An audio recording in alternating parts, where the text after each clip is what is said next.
Hello, hopefully everyone can hear me. Apologies, I'm a little bit late.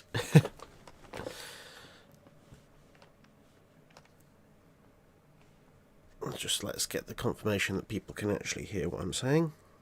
And let me put that on silent.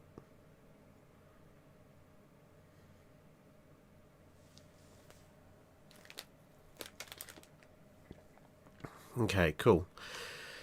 Yeah, sorry for the delay, everybody. Everybody and their dog decided to go out today because it's been, in case you didn't know, we've been having a massive heat wave in the UK. And then, well, it was lovely and warm this morning, and then in a standard British way, it started to rain, which I think it's still doing at the moment.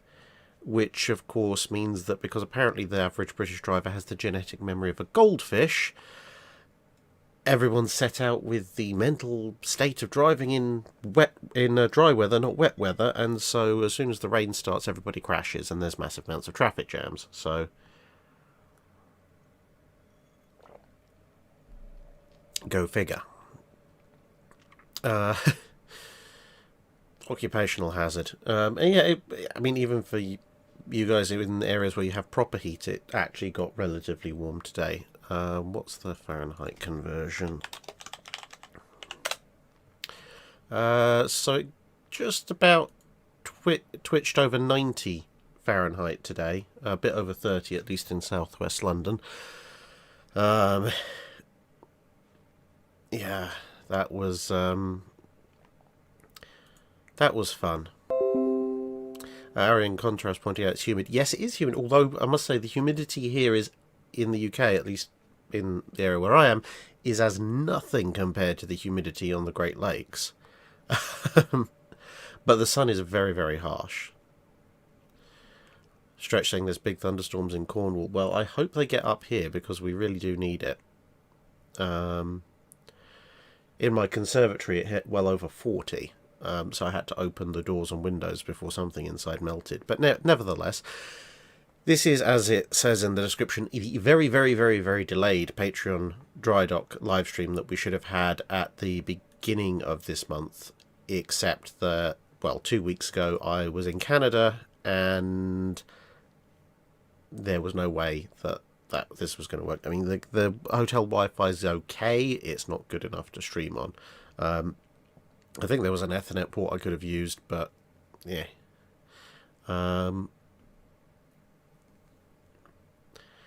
So anyway, there's actually a relatively few Patreon alternate history questions. Well, I say that there's 34 of them, but compared to the 140 odd or so total entries in that month's Patreon thread, that's a relatively low number. So let's get through those, and then we'll pick up questions from chat. So Warren Jervey asks, could you compare and contrast the manning and division of tasks among the main battle gun turret crews on Dreadnought battleships in the High Seas Fleet and the Grand Fleet? And could you describe any major differences in the training that either crew complement would receive in operating the turret during combat?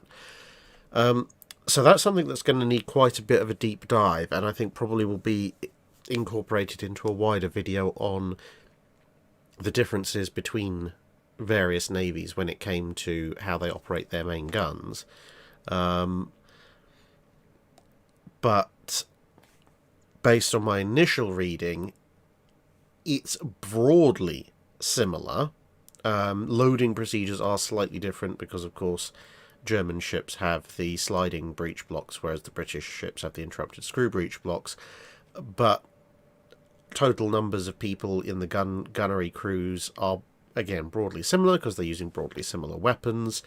The main differences related to the breech blocks, of course, is the fact that with the German gun turrets, they had to be trained to feed in a series of bag charges and then a final brass cased charge, whereas the British could just feed in bagged charges. And everything else, again, it depends on exactly what time period you're looking at, because certain certain elements come into play at certain times. So when, for example, Dreadnought is launched, when you've got the Dreadnought, Bellerophon and St. Vincent classes, and then Nassau and Helgoland's coming in, it's a lot more similar, and you start to see divergences coming in more and more in the Dreadnought period for a number of reasons. Obviously, in some British ships you have emphasis on rate of fire. That changes how they store things. So initially, neither navy stores much of anything in either the gun house, i.e. the turret, or the handling room immediately below it, but storing shells and charges becomes a formal part of British doctrine in the battle fleet in the handling room directly below the gun house, but those have the proper racks and storage areas. And then on top of that, you have potentially the unsafe practices that cause some issues at Jutland. So, yeah, I appreciate that is a bit of a shallow answer compared to what's asked for, but it is something that needs a huge amount of detail to be brought into. The Legacy asks, glad you escaped Pearson successfully. Yes, I did.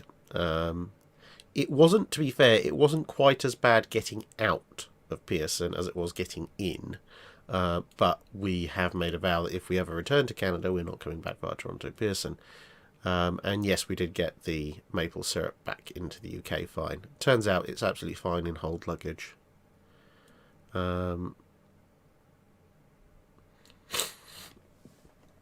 Choo Choo asks, sorry, there's also a bit of a pollen allergy going on. Those of you who caught the tail end of my trip to the States will know I suffer from that. And, well, a few days of unrelenting heat has brought all the pollen to the surface. Choo Choo asks, Halifax and Sydney both had coastal defence guns putting in World War II and World War I. Would these batteries have been useful if a raider ever made its way over? Now, that question, I think, definitely was answered in not this Patreon Drydock, but it's been definitely answered in a Patreon Drydock earlier this year, so I refer you back to that for detail and pictures. However, the broad answer is yes, the heaviest batteries, not that there were that many, but the heaviest batteries would have been able to make a mess of a merchant raider, maybe a cruiser, if that cruiser was one of the German 4.1-inch armed ships, or a sub for that matter, but anything more heavily armed, i.e. a German cruiser with 5.9-inch guns, or anything heavier than that, and the batteries would have suffered, because you're talking about very small batteries, a handful of 6-inch and 4-inch between them.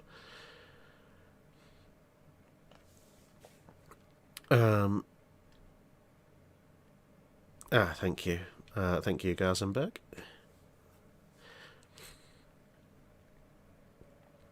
Alternate historian Turtleduck asks, if the Washington Naval Treaty allowed the construction or conversion of battle carriers with the associated tonnage so that the construction or conversion of battle carriers did not affect the construction of other ships, what do you think the battle carriers would look like for each nation, and how do you see them being used?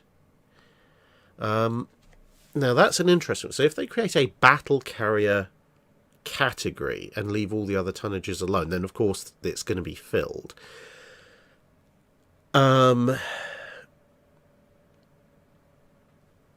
Now, there's two ways of going about that.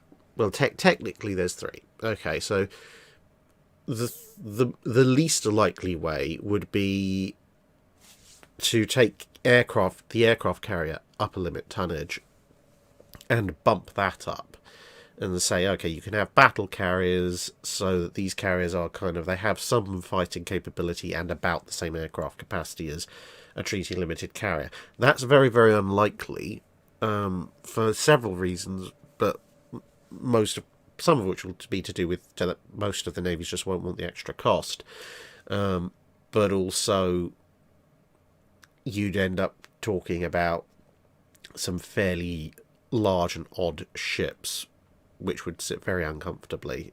So yeah, that's unlikely. They may introduce a battle carrier category that's the same tonnage as the treaty limits on aircraft carriers. So basically saying, well, you can have these as well, they're a compromise.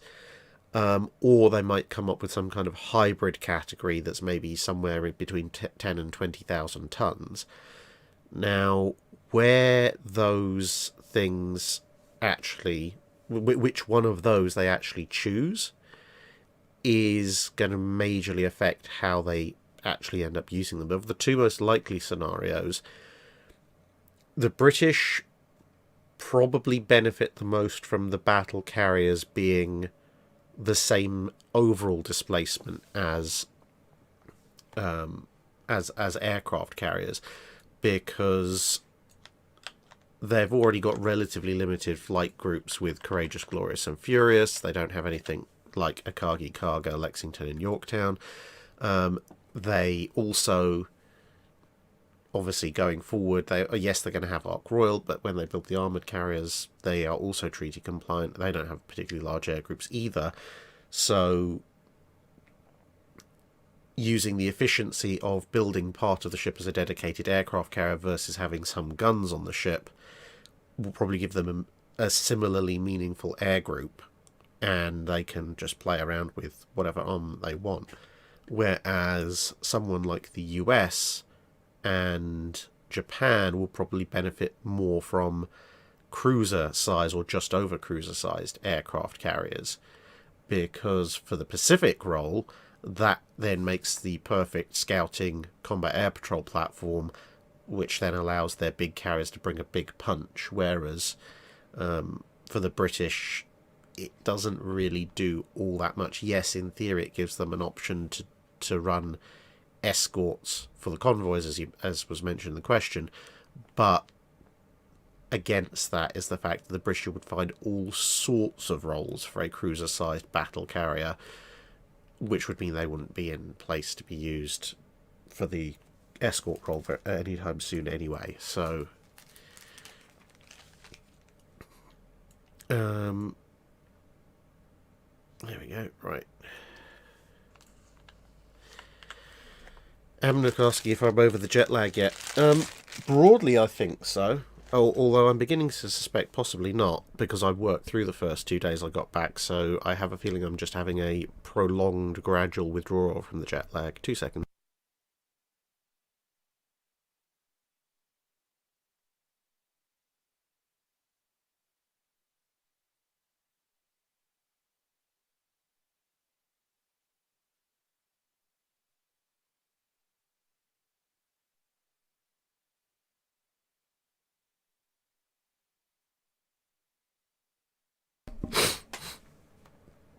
Right. Back to questions. Shazix asks, what if Bismarck, after losing her rudder, surrenders to the ORP Piron? Would ORP Bismarck be possibly somewhere in the late 42 or 43 after the British analysed it? It depends what version of prize rules the Royal Navy is operating under, because obviously Piron was there with a whole flotilla of mostly British destroyers. So Bismarck would be surrendering to the destroyer flotilla. The senior flag being on one of the British destroyers would technically make her a British vessel. And the more practical fact of, the Polish Navy, free Polish Navy, is operating in British waters. But so yeah, in practical terms, one, they wouldn't bring Bismarck back into service. It's a completely different type of ship. They have no support for its spare parts. They have no real idea how it works on a fundamental level, unless they manage to get a bunch of the crew to talk, and refitting it to everyone's to more normal for the Royal Navy standards. Well, you can have a look and see what happened with the refit of Richelieu. So technically possible, but refitting Bismarck to work with the Royal Navy would be a lot more involved than the refit of Richelieu with the Free French Navy. However, if we accept for whatever reason that somebody decides, okay, let's say they actually full-on strike their flag to Pirons, although technically it falls into British hands, for some hand-wavy reason the British decide, okay, we're going to let the Poles have it because why not? And then for some other hand-wavy reason they maybe send it to the States for a massive overhaul and refit, which would be absolutely hilarious, actually, if you can imagine Bismarck's port and starboard sides covered in 5-inch 38 instead of that horrific mixture of secondaries that it had historically. it's probably not going to be till mid-43 that it gets back into service at the very earliest, and that's, assuming obviously they stripped off all the radar and had a look at everything else. But the Polish Navy would have to concentrate a significant double-digit percentage of its entire manpower into crewing such a vessel. It would be very awkward to operate, to say the least, although it would be quite funny. So, yeah, it's a very, very, very, very, very distant possibility, but to be perfectly honest, any kind of surrendered Bismarck is probably just going to end up being picked apart and then used as a accommodation vessel or something. Would those be Lego minifigures in the background? Yes, they would. Those are the Lego minifigures that various people on my trips to the States have actually kindly given me. One or two of them are even apparently me.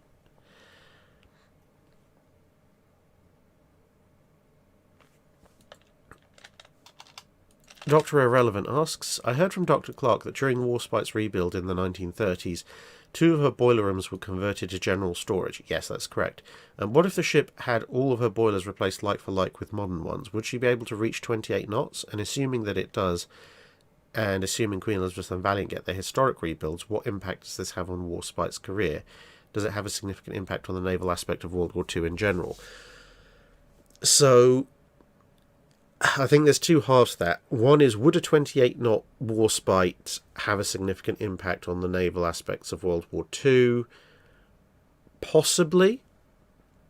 I mean, it would make her able to zip around the Mediterranean a lot more. The problem, but even as she discovered, when she had Barham, Malaya, and various R-class following her, even in her historic refitted state, it was very... Sometimes she had to double back to let everybody else catch up with her. So in the Mediterranean theatre, that may not be too useful. The flip side being that if she is capable of 28 knots, that may reevaluate where she's put. So they may reallocate her away from the Mediterranean, but exactly to where, who knows. They may also not reallocate her to the Mediterranean. They may pull the slower ships out or put them into a second squadron and allocate 1 or 2 other faster, more modern vessels to the Mediterranean, in which case it would make a much greater impact on the Mediterranean conflict. And then you have little odd bits like, for example, Operation Sea, the Indian Ocean raid, where Somerville, as I've mentioned before, almost deprives Japan of a carrier group. But if Warspite is capable of 3 to 4 knots more than historically speaking, then they will have probably advanced further down the track. They can move further at higher speeds, which makes the chance of that kind of encounter considerably higher. The separate issues, would she be able to reach 28 knots? Probably yes.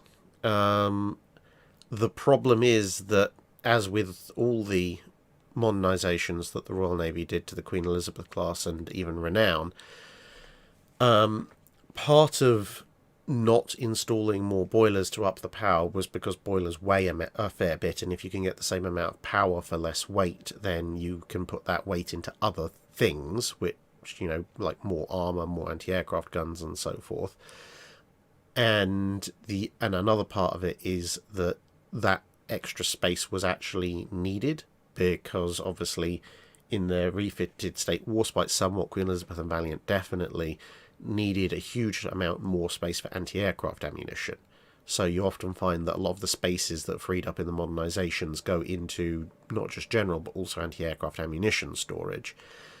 So what exactly do you lose? What are you not storing on Warspite if you completely reboiler her square foot for square foot? And also, how much additional weight does that add? And therefore, does that mean that either you have to ramp up other modifications, like making bulges and hull widening, etc., even more extensive, and how much of an effect does that have on her speed? Or do you not put in other upgrades to reduce the weight so that you don't have to put that those extra widening bits are.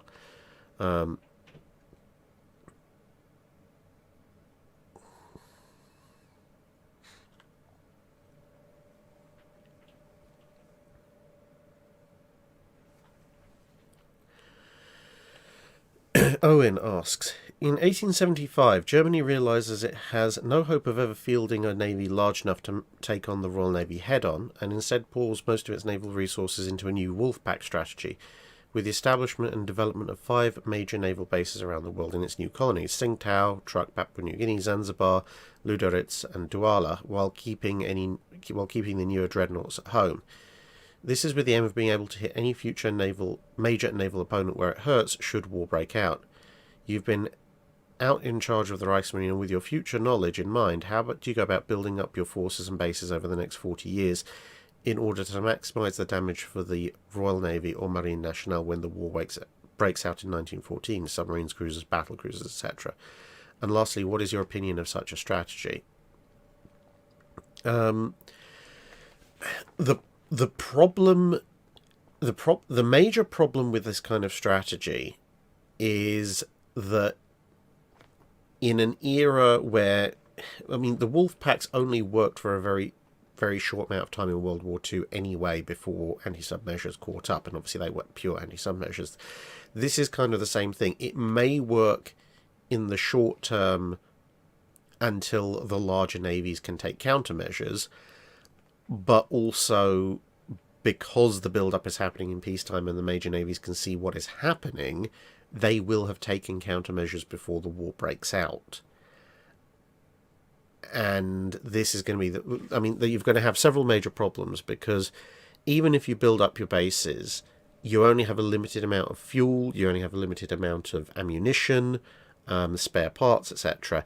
And there is practically no way you're going to get those resupplied. Which means, you might have submarines fine, but sooner or later they're going to run out of oil, they're going to run out of torpedoes, cruisers might run out of shells. Also, they're fairly obvious, targets. If you send battle cruisers out, then you're depleting your own battle cruiser line, which means that your fleet screen is vulnerable, because the Royal Navy can actually overmatch you if you deploy single battle cruisers in various places and still have battle cruisers at home when you're completely clean out. Because this is the thing you've got to remember, is that it's not just the Royal Navy or the Marine Nationale, it's also the Japanese Navy. So, of course, they have Congo and a couple of the other Congos coming online, plus their own forces, and this is what happens to Tsingtao. I mean, von Spee's squadron is not an inconsiderable force, but one of the reasons he almost immediately runs across the Pacific is because he knows that the Japanese Navy will be coming for him, the Australian Navy, with obviously the battlecruiser HMS Australia, will be coming for him, and with that in mind, given the sheer number of older ships, as you said, you're keeping the dreadnoughts at home, so this will be older vessels going out. The sheer number of older vessels the Royal Navy has, pre-dreadnoughts and so forth, they can basically bottle you up. And now, granted, there'll probably be some nasty surprises from the submarines, but on a larger level, yes, they can just, bottle everybody up, besiege the place, which is basically what happened with Tsingtao, and work it over. The flip side, obviously, then is once they have taken it over, they're very, very unlikely to ever give it back, because, hey, now they have a fully developed overseas naval base, which they'll find quite handy.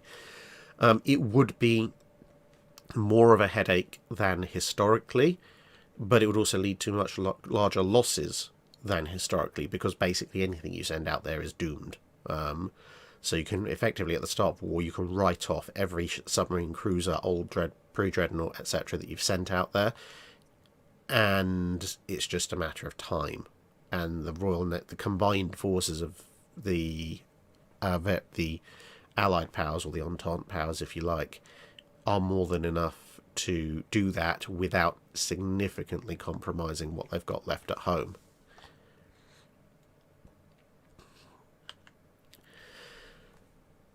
Dominic von Bismarck, alternate history. In the mid-1920s, a state-of-the-art massive container ship filled with empty containers arrives on the American coast unmanned. What realistically could the US gain from the ship in preparation for World War II? Personal thoughts of the engine and hull form construction. Well, if it's a massive container ship, they're not really going to learn anything about hull form construction because they are basically gigantic boxes. The only thing they might pick up on is the bulbous bow. That might give them a bit of a kickstart towards using that idea to, shave off the necessary horsepower for high-speed running. Seeing the containers might give them a sort of an idea ahead of time for containerized freight, which might make things a little bit easier to move goods around later on. And yeah, the marine diesels will give them a relatively decent heads up on the fact that A, good efficient marine diesels are possible, and B, some clues on how to build them.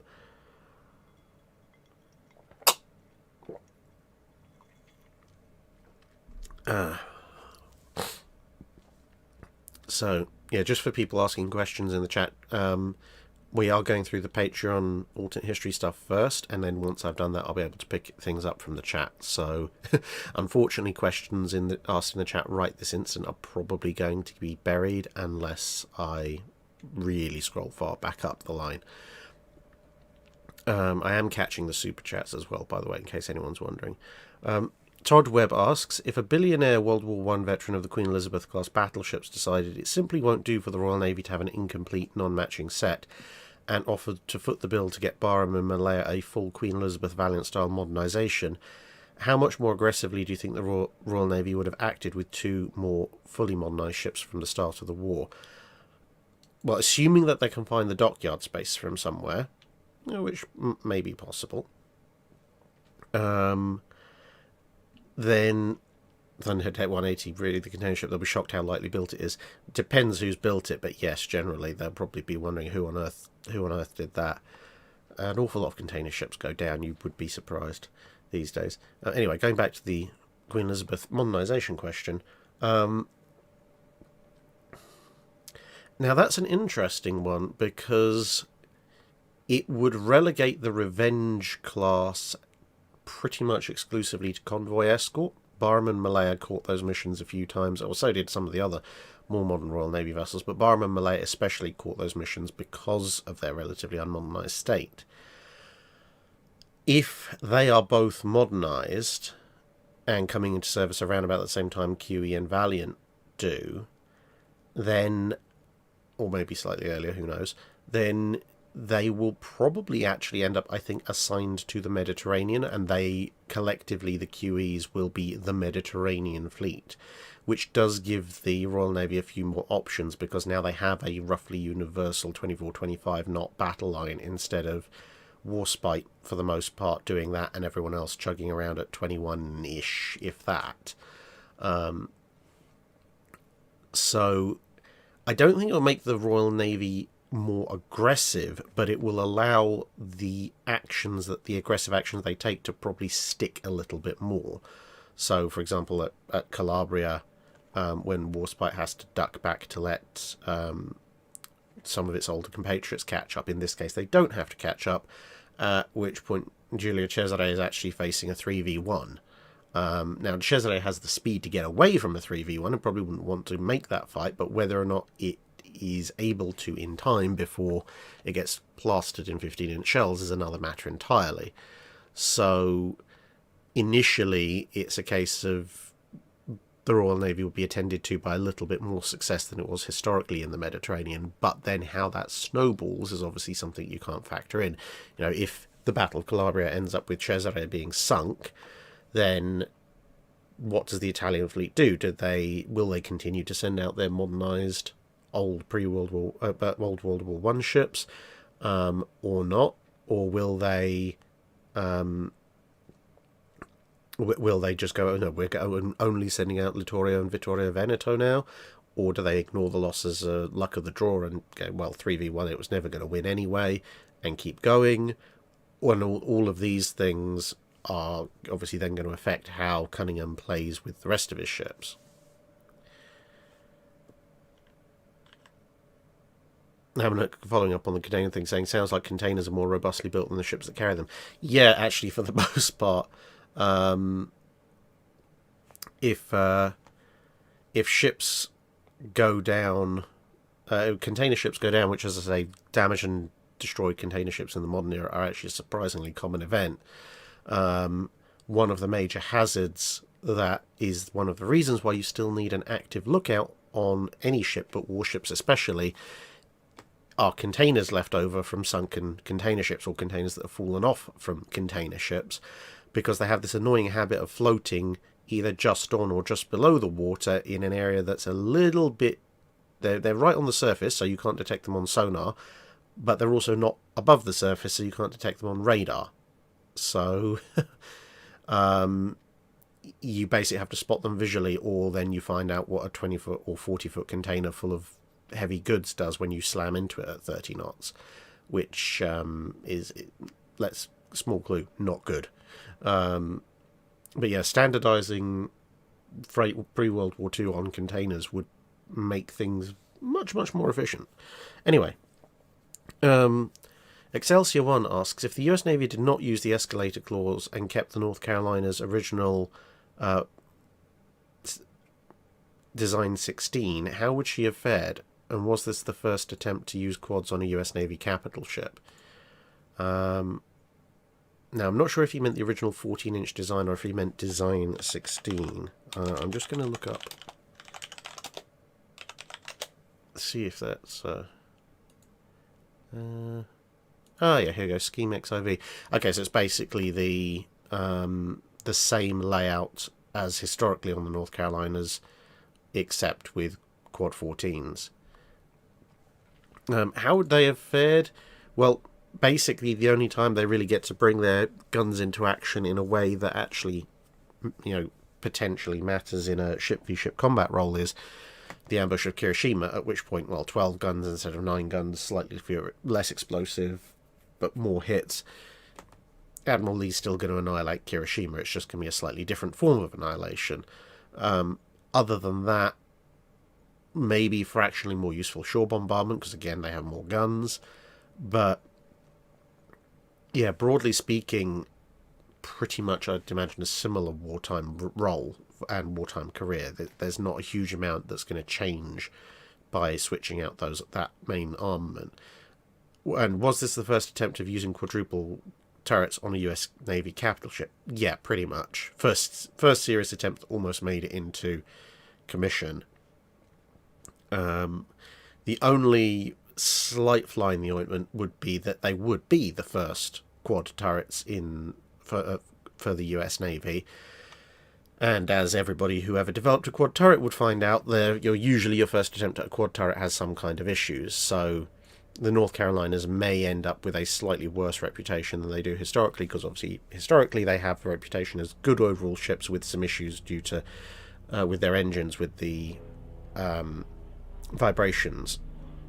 But if they have vibration problems with the engines due to resonance and finicky turrets, let's say the problems would have been resolved and I don't think would have affected much, but it might tarnish their reputation a little bit more.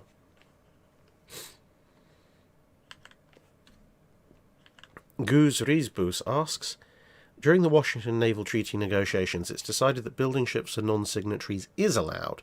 Who of the major powers benefits the most, and which secondary power?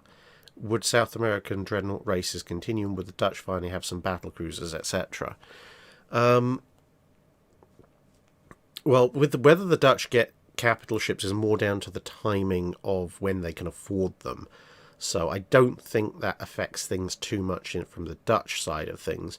Would the South American Dreadnought race continue? Maybe. There may be 1 or 2 more ships built, but their economies in the interwar period weren't really in the best of states, especially with the Depression, obviously. So you might have seen 1 or 2 additional South American Dreadnoughts at least laid down. Whether or not they'd ever actually be completed and put into service with their intended owners is another matter.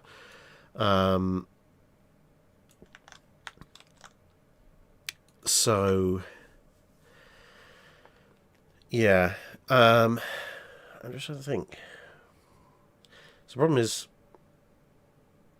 going into the 1920s, outside of the Big Five who signed up to the Washington Naval Treaty and the South Americans, there really isn't anyone else who's going to be looking for capital ships at that point. And by the time people might be, you've got the Depression ruining everybody else's day. But in terms of... well, actually, no, because you say that, because then the smallest ships, destroyers, cruisers, etc., I mean, they could still be built for various foreign powers, but if there's the full range of export allowed, the major power that benefits the most is Britain, because Japan needs its shipyard capabilities to keep up with its own construction potential. The Americans, outside of the Rivardavias, never really got into the capital ship building race. They were supplying some components for Salamis and such, but the British were by far and away the largest exporters of heavy warships pre-World War One, and therefore they've got, the most dockyard space so they can take orders immediately. And if they are able to do that, the reason it benefits Britain the most is not just the money coming in, but it also means their dockyards, armour manufactories, gun foundries, etc. stay operating at a slightly larger capacity, which will help the rearmament in the 1930s a lot more. In terms of which secondary powers benefit the most, I think the Australians might go for a capital ship. I mean, in this kind of circumstance... Actually, no, they can't, because the other treaty restrictions with them being lumped in with the British would mean they can't, because... So they still have to get counties. So yeah, not the Australians necessarily.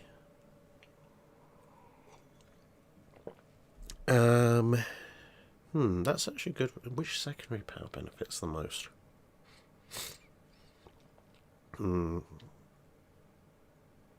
I'll have to think on that one, actually. Because I say, there wouldn't be that many people in the market for new ships.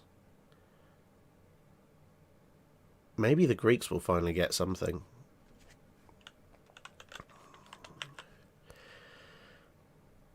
Clayton Bradish asks, if the Bureau of Ordnance for the US Navy is run by competent individuals that test and retest and are able to figure out how to manufacture sufficient functional Mark 14 torpedoes at the start of the war against Japan, given that Japan had seemingly little to no interest in anti-sub warfare, how would this have changed the war in the Pacific? So this is a question that does come up quite often.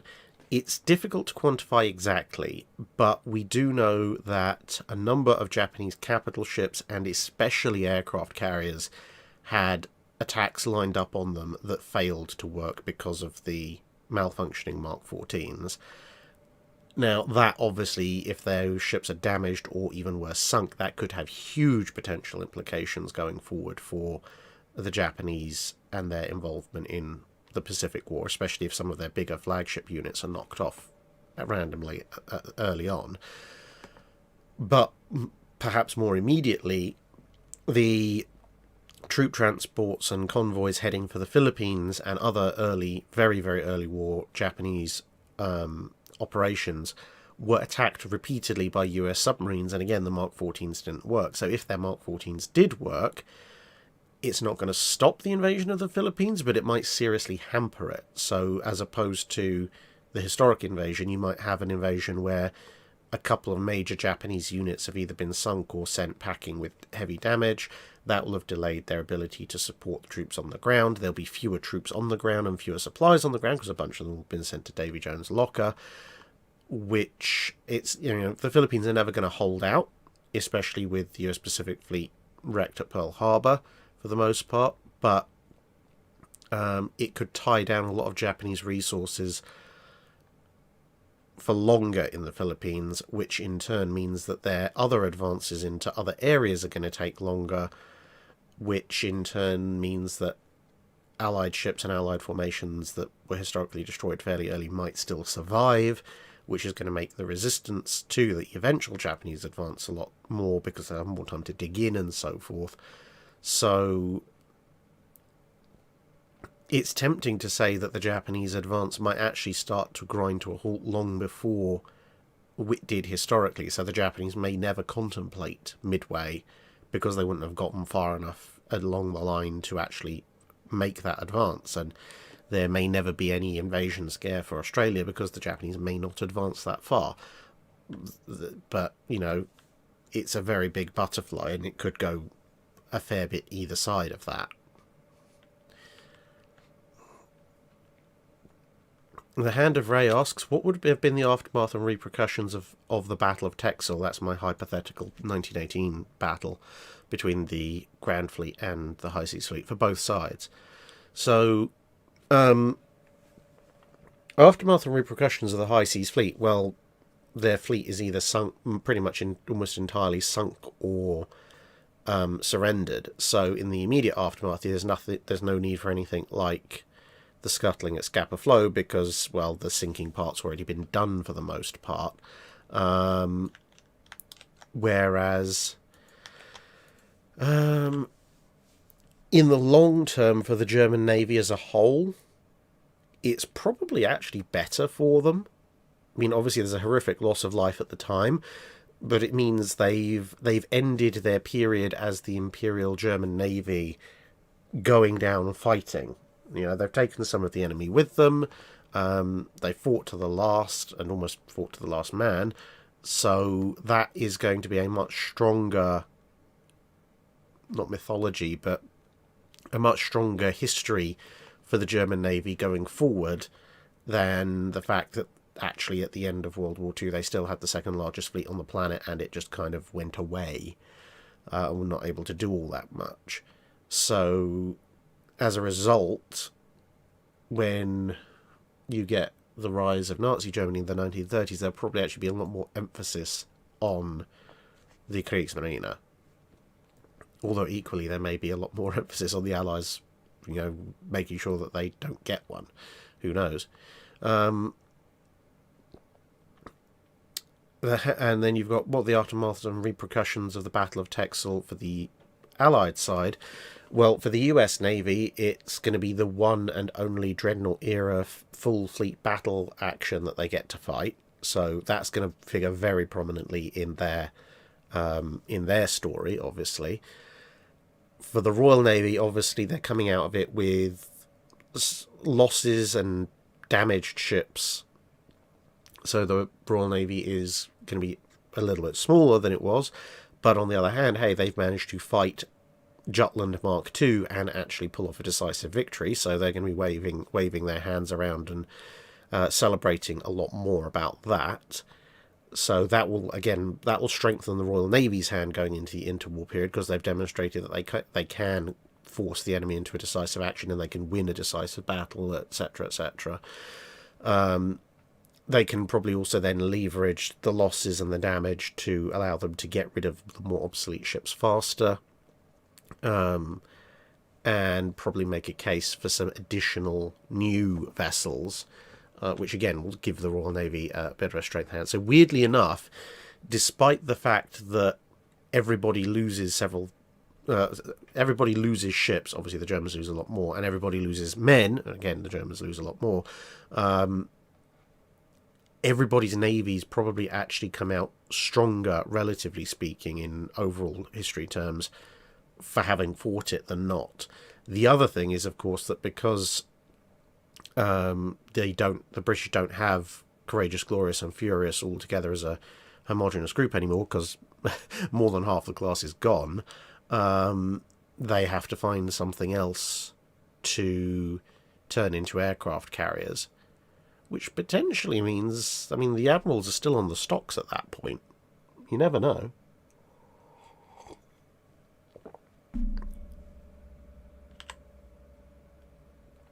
So that's 1/3 through the Patreon alt history questions.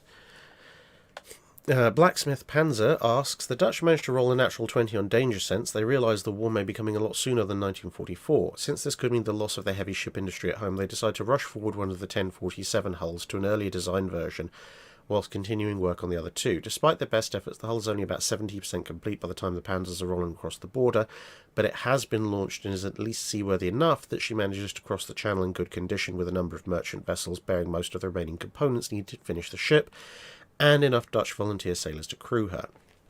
I imagine the British will be more than happily finish what's basically a brand new, fast, modern capital ship, most definitely, especially with the looming threat of the Dunkirks and perhaps even the Richelieus being out of the war soon, or worse still, turned against them. My question is, what do you think the service life of such a ship would be? Do you think the Admiralty would be willing to leave such a powerful vessel in the hands of a minor Free Navy? And do you think at any point she'd get a Vanguard-like refit where her 11s are replaced with dual 15s to make a Dutch renown? Do you think she'd end up in the Pacific in time for the Java Sea? And what do you think the Dutch would name her?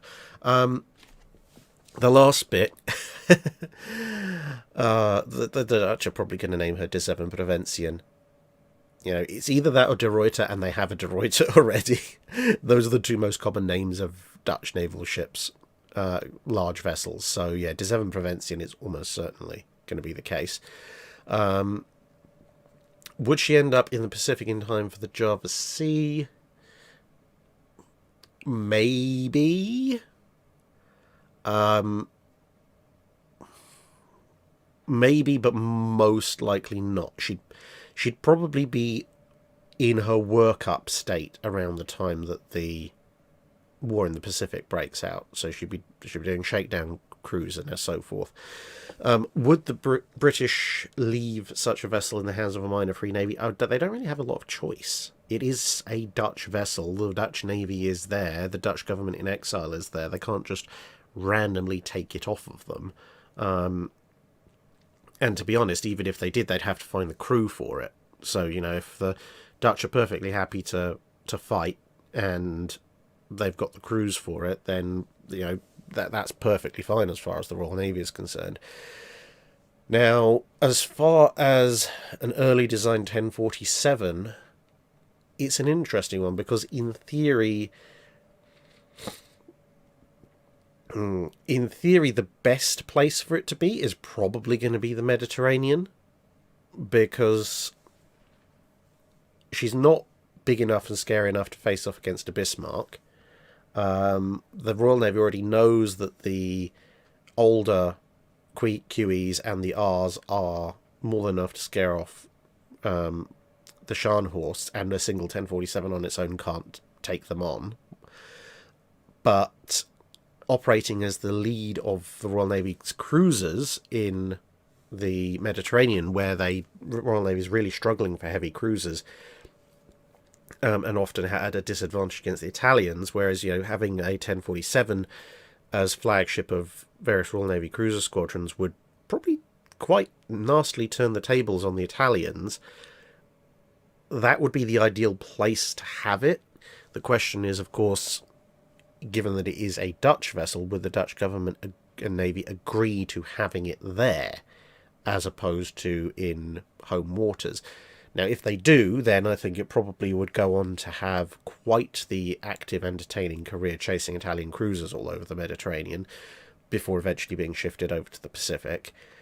If the Dutch government says no, and they prefer to have her still in home waters because I don't think she'd be in service soon enough to make a difference in the Pacific until the Royal Navy goes back in there later on. If she's in home waters, I can probably then at that point I can see her fitted up with British radar and then sent to initially the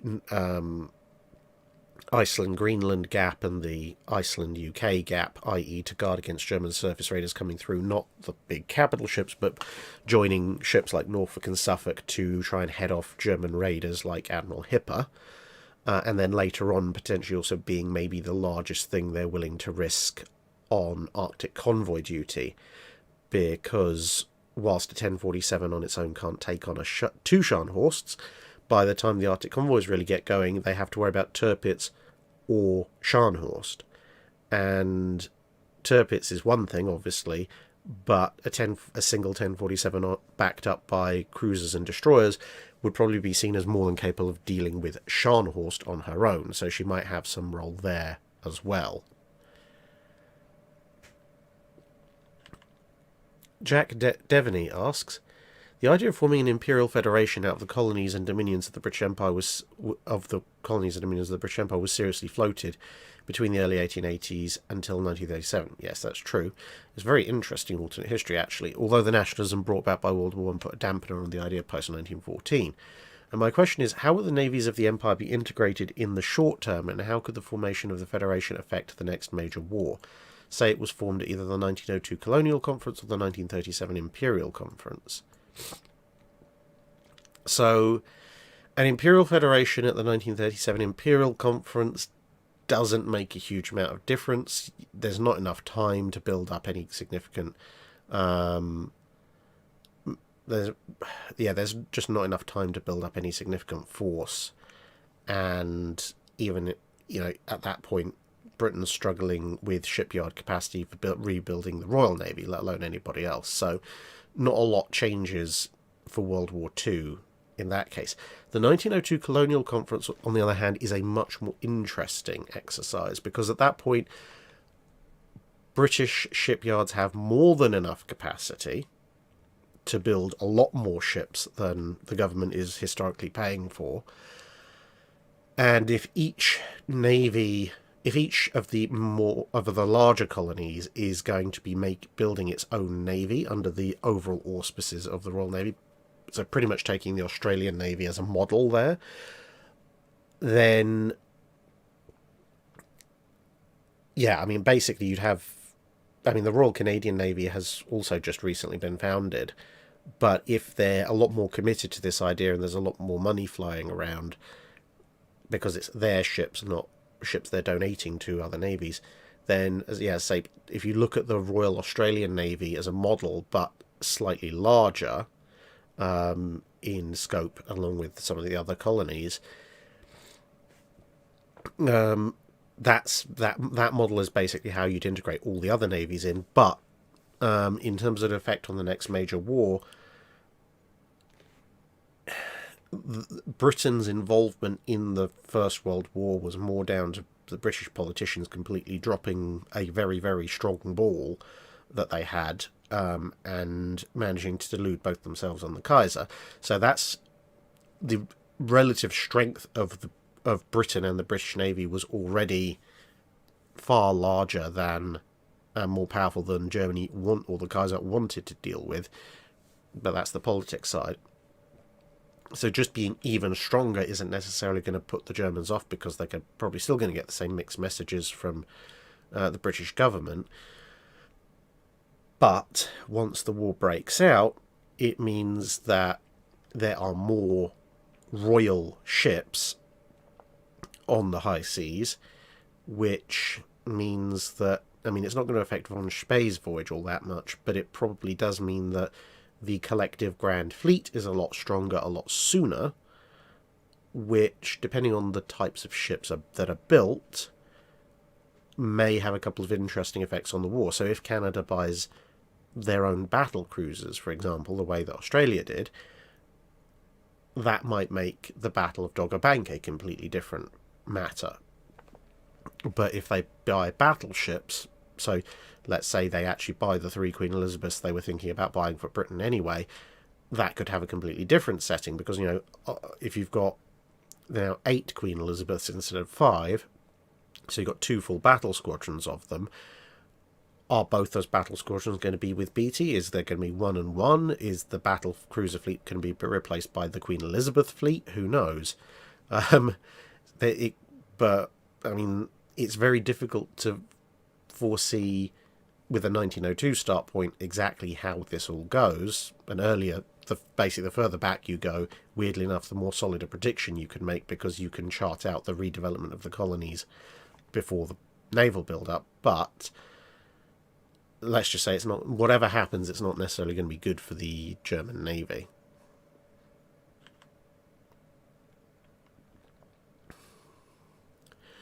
Duke of Petchington asks, the Washington Naval Treaty has been signed. The Royal Navy are designing the counties and leanders.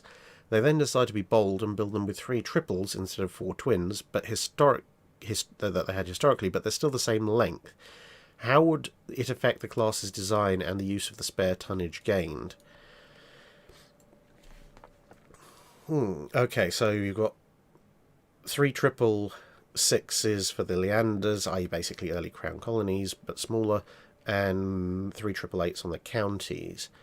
So that overall is going to shorten the citadel length, and weights, probably slight, as you say, slight weight savings.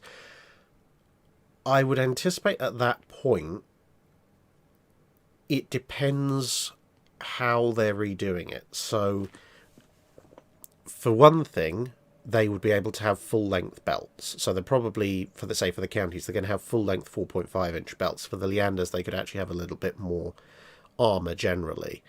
So they'll be better protected, which is obviously good. Now, the other thing is going to come into which turret are they eliminating? Because if they eliminate both X and Y, and then they put the triple where the super firing turret was, i.e. closer in towards the superstructure, but obviously now just on the main deck level, then the additional weight savings are pretty much entirely going into armour, maybe a handful of extra AA guns. Whereas if they replace the non-super firing, the aftmost turret with a triple, and eliminate the super firing completely, that gives them more space between the fore and aft main battery, which means that they might, along with the weight savings, might actually be able to have considerably heavier anti-aircraft batteries. You might actually be able to fit in, an extra couple of twin mounts, maybe even 3, with one taking the place, roughly speaking, on a platform of where the super firing turret was before. So that would give the cruisers significantly better anti-aircraft firepower and significantly better protection. Now, whether that's enough to save the ones that were lost to air attack, like Cornwall and Dorsetshire, I don't know, but it certainly can't hurt, and it certainly would leave them overall with a more capable vessel than they had historically. Not that the Leanders and the counties weren't incapable, they were pretty good, but that kind of version would probably be better. It would certainly be better, actually, at that point. Lord Nelson asks, it's the 31st of May 1916, around 18:05 in the afternoon. While still awaiting clear reports from Beatty, the main body of the Grand Fleet stumbles into a near-perfect ambush of 6 German U-boats. Iron Duke is immediately lost with all hands, as are Benbow and Marlborough. Orion and King George V are heavily damaged and on the verge of sinking, whilst Superb loses all power. How does the rest of the battle unfold?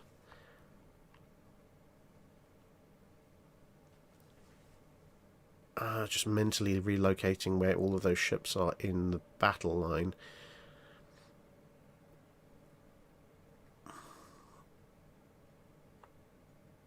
I mean, it's not going to be good. So there's a few ways that this could play out. If Iron Duke is lost with all hands, so who's going to take? Someone's going to have to take command fairly quickly.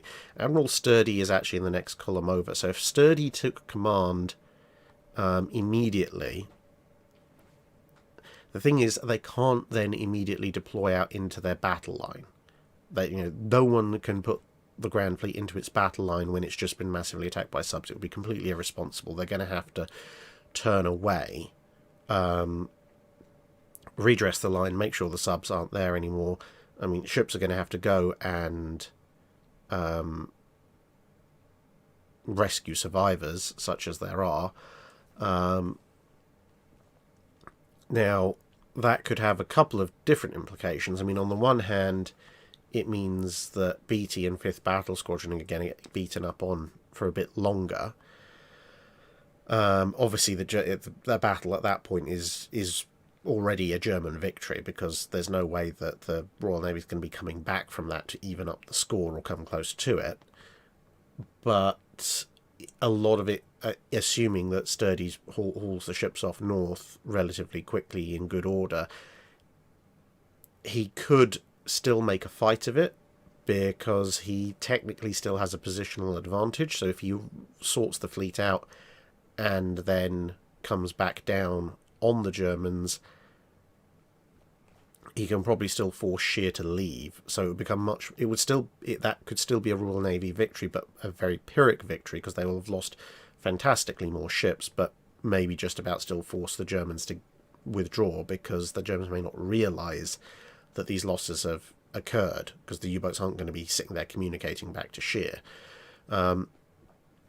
But that's kind of a best case scenario. A worst case scenario is that the whole thing falls into disarray, and while everybody's dodging wrecks and running hither and yon from phantom and real submarine sightings, then the High Seas Fleet comes upon a disorganised and badly weakened Grand Fleet, which is exactly what that's kind of Scheer's dream. At which point a very messy pell-mell battle ensues, and who knows what happens at that point, to be frank. Because although Scheer would obviously have a much better order of battle, much more organised line, he's still very heavily outgunned, and not just in overall terms, but also because if you look at the situation towards the end of the day of that 31st of May, the end of the daylight hours, Scheer technically has the whole of the High Seas Fleet with him, but practically he has the Kaisers and the Königs with him. The Helgolands are a fair bit back, along with the Nassau's, along with the pre-Dreadnoughts. So you've kind of almost got the High Seas Fleet split into two sections, and whilst the Kaisers and Königs are good, combined with First Scouting Group, there aren't enough of them, even in a very pell-mell battle, to completely secure the idea of overall victory. So it would be a very, very messy affair that's almost unpredictable. Theoretically, yes, if you could keep up the level of disorganisation long enough for the Helgolands, Nassau's and Pre-Dreads to show up and then get into destroy a torpedo, you could get an overwhelming victory, or you could end up with, an initial advantage, but then almost every German ship gets double teamed, at which point then Nassau's, Helgolands and Pre-Dreads will run into now a bit of a churning kill ground, or anything in between. But even the best case scenarios for the Royal Navy don't end in any way well for them. The best case scenario for the Royal Navy at that point is Pyrrhic victory. The worst case scenario is total defeat. Manani Wanderer asked, do you know of any particularly egregious examples of navies getting things past censors when it comes to ship names?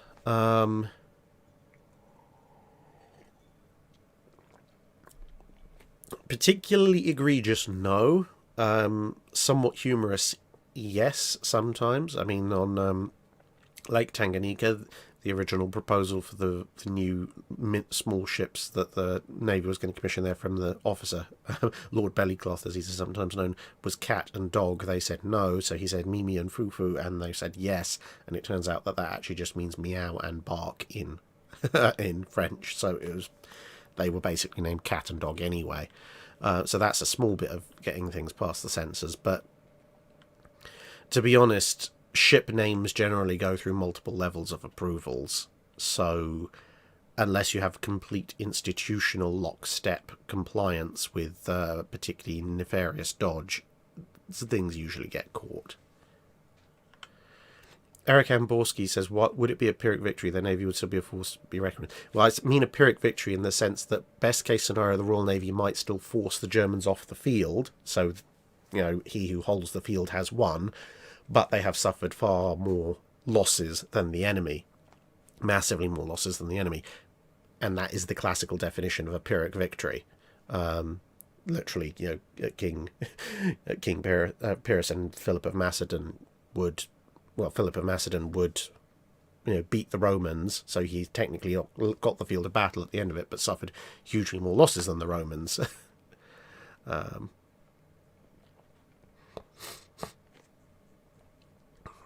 So yeah, just to reiterate to a few people, we are still working our way through the Patreon questions, so I will then move on to the Super Chats and the questions in chat once they're done. But I do have to get through the Patreon history questions first. Avoid Shishnos asks, if after the Spanish-American War the Kaiser had decided to ally with America instead of getting jealous as a means of getting access to Spanish territories that he coveted, how would this have affected the strategic and design planning of the US Navy, Royal Navy, Japanese Navy, and Imperial Japanese Navy? The question would be more, how would he ally with America? America wasn't really that interested in foreign allies at that point. America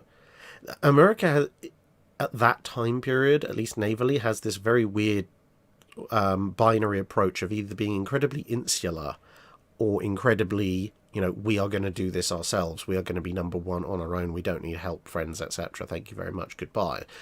Now, obviously, there is a fairly strong pro-German sentiment in the States. There's also a fairly strong pro-British sentiment in the States. But if the Kaiser decides to be... See, I can't see how it would work, to be perfectly honest, because if the Kaiser kind of comes in after the Spanish-American War and tries to buddy up to the States, it's going to be fairly obvious that he's doing it to get his hands on some of the Spanish colonies. At which point the Americans are basically going to turn around and say, no, hands off, those are ours, go away. At which point the guys will probably throw a big strop. About the closest you could come at that point would be not having a few of the little spark throwing exercises that they had, the Americans and the Japanese had over, the Americans and the Germans had over things like Samoa, and supporting each other when they had similar colonial spats with other countries. So yeah, unfortunately, short of complete hand-waving exercises, I can't really see it having all that much effect one way or the other. And if you're talking about hand-waving it so that somehow the US is very happy to buddy up with Imperial Germany, well, that's completely down an alt history population, an alt history thing. So, Thunderhead 180. The main reason I say if Sturdy had taken command is because Sturdy was actually a very free-thinking, very decisive type. So, from everything that I've read. Darth Kalan say, King Pyrrhus of Epirus, and it was also Philip V, I think, of Macedon as well, kind of exemplified that as well, in his initial battles with the Romans.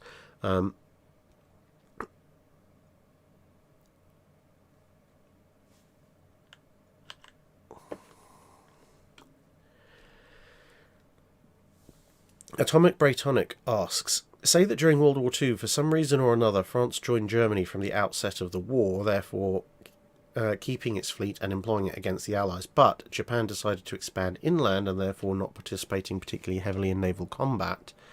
How would this affect the situation of the convoys?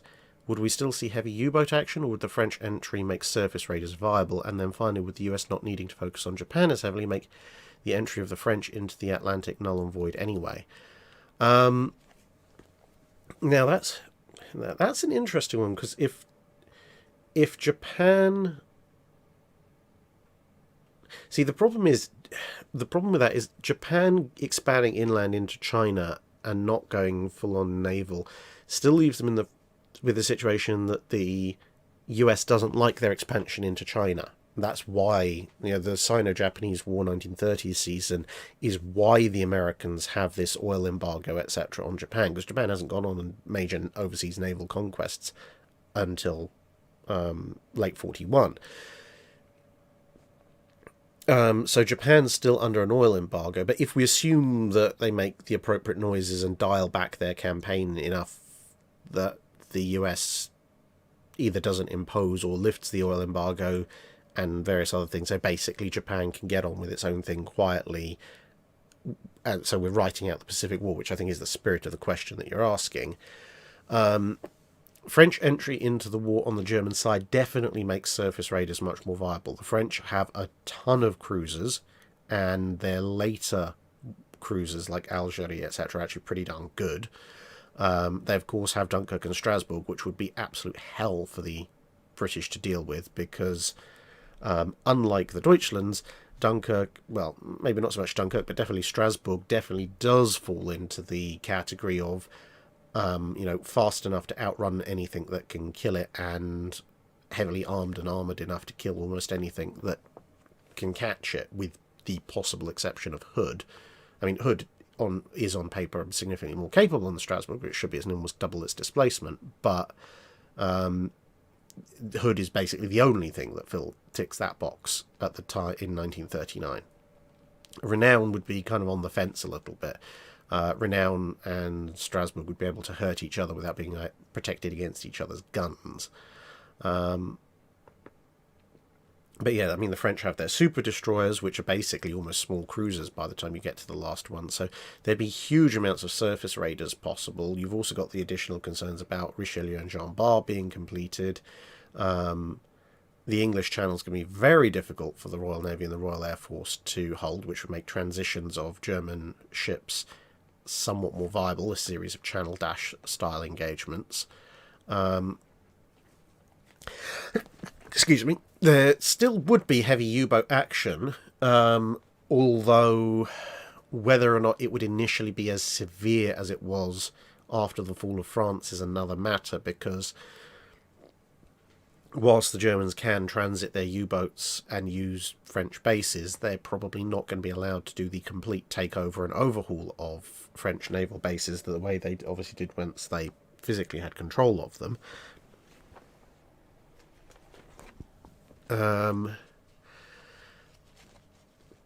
But that will probably ramp up, and then of course you've got the French submarine fleet as well, so there'll still be a significant U-boat threat. The question at that point is what happens with the US, because the US needed although they were quite happy to support the British, they did also need the catalyst of something like Pearl Harbor to get actually involved in the war.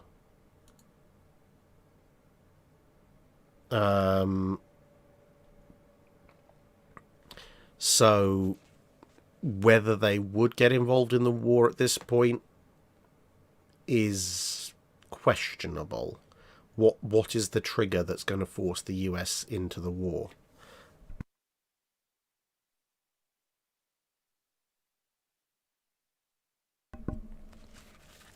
I'm struggling to see what it would be. If the US does get involved, then obviously that's a different matter. But I mean, it's a bit strange, because the Royal Navy would almost certainly have to surrender the Mediterranean. If the French fleet and the Italian fleet are turned against them in the Mediterranean, and the French fleet is against them in the Atlantic, the Royal Navy would probably have to redeploy significantly and prioritise facing off against the Kriegsmarine and the Marine Nationale in the Atlantic, and maybe hold Gibraltar and Alexandria against the hope that maybe either they can continue their naval build up and eventually get back in fully into the Mediterranean, so kind of almost 1800s all over again. If the US is then obviously able to if the US gets involved somehow, then it becomes a much, much easier war, because the US can then focus the entirety of its fleet as well as the entirety of the British fleet on the Atlantic. They'll sweep that pretty quickly at that point and then force their way into the Mediterranean in a major way. But it is a very, very big if.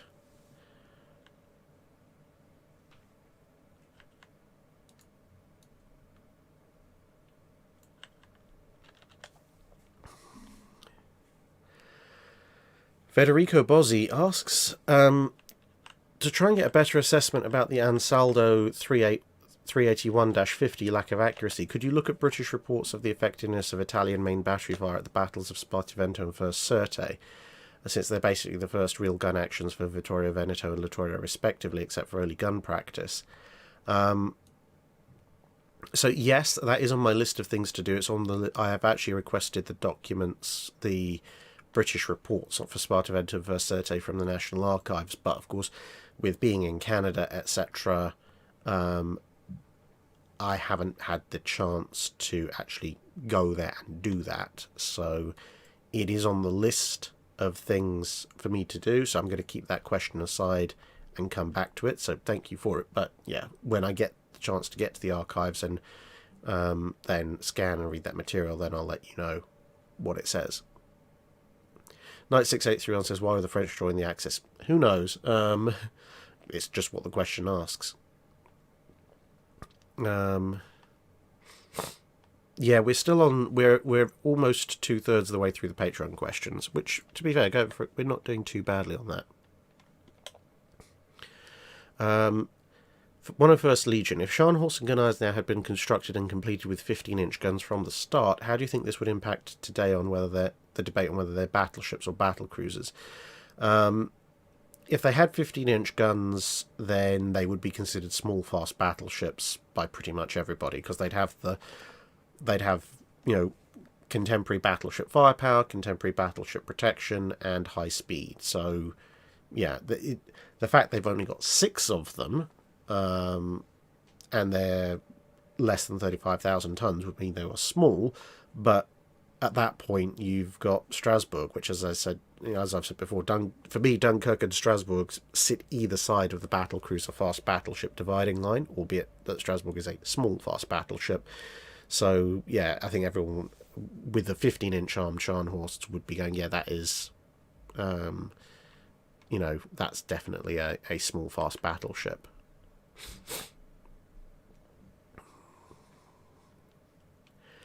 John Edward Dietz asks, at the Battle of Jutland, through some weird temporal anomaly, the pre-dreadnoughts of the High Seas Fleet are replaced in their entirety with the Yamato, crewed by Kaiserliche Marine personnel who are fully trained up. So basically one squadron gets replaced by one ship.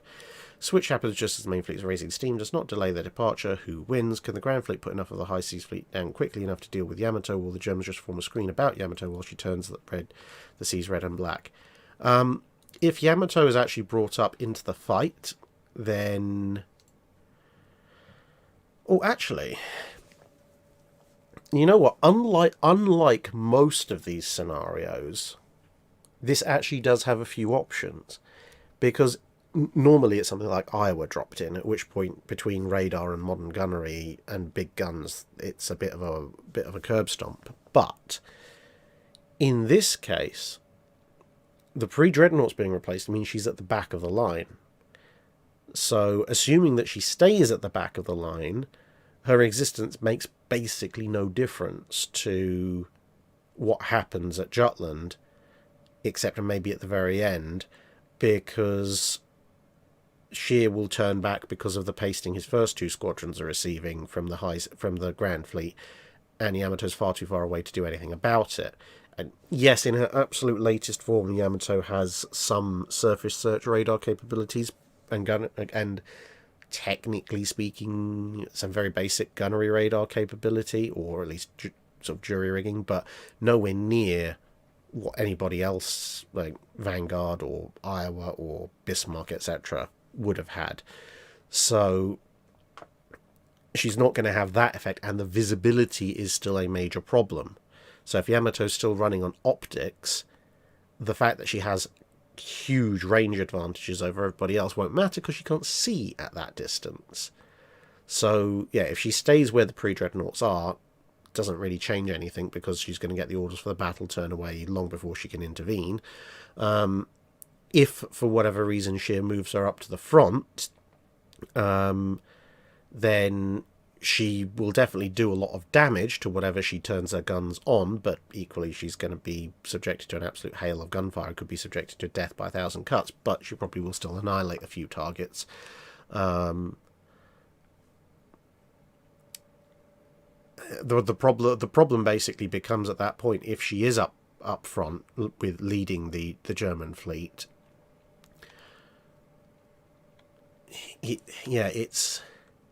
it basically comes down to the longer she's operational, the more British ships she's going to sink.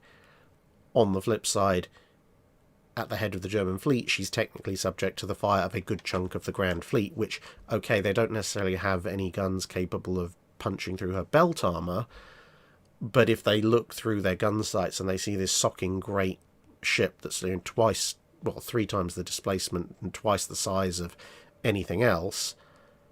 If a battle squadron or 2 just focuses fire on her, well, how long is she actually going to stay operational when everything above the waterline has turned into flaming scrap metal, just from sheer weight of fire?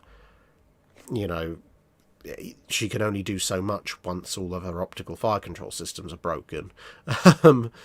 So, yeah, that's actually a really weird one, because she doesn't have the radar that makes it completely one-sided. It would just depend on how good is the Grand Fleet's gunnery when it comes to trying to suppress her. I mean, if Iron Duke takes aim, then, well, that's pretty much all she wrote, considering Iron Duke has a flipping aimbot installed.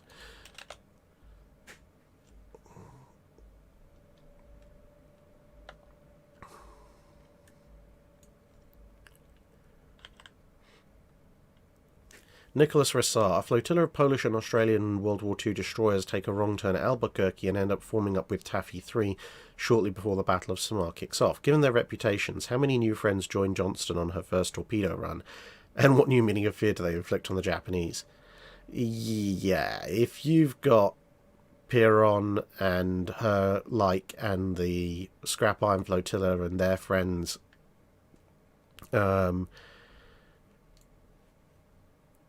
yeah, that's going to be an interesting one.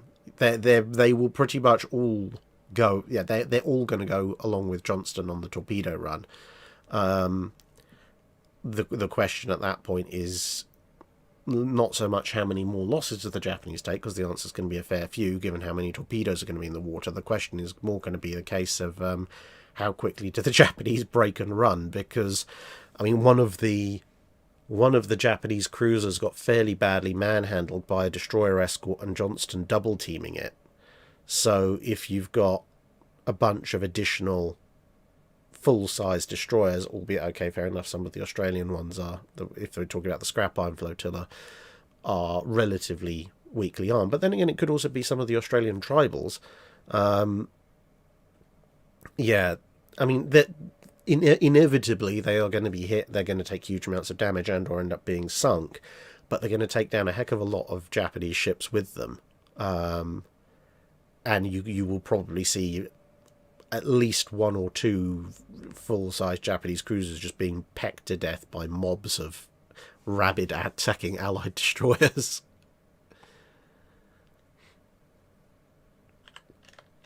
Thank you very much.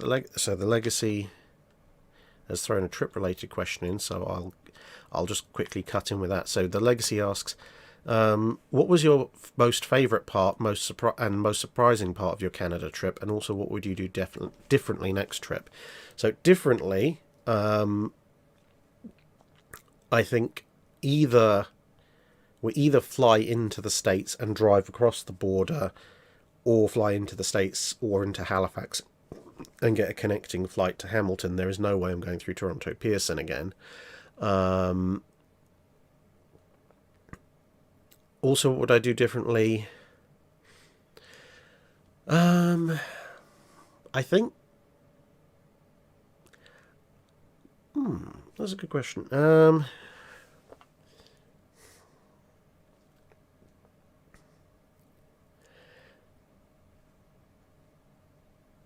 I think I might bring a cameraman out like I did for the US trip, because hauling around all the camera equipment myself turned out to be very heavy.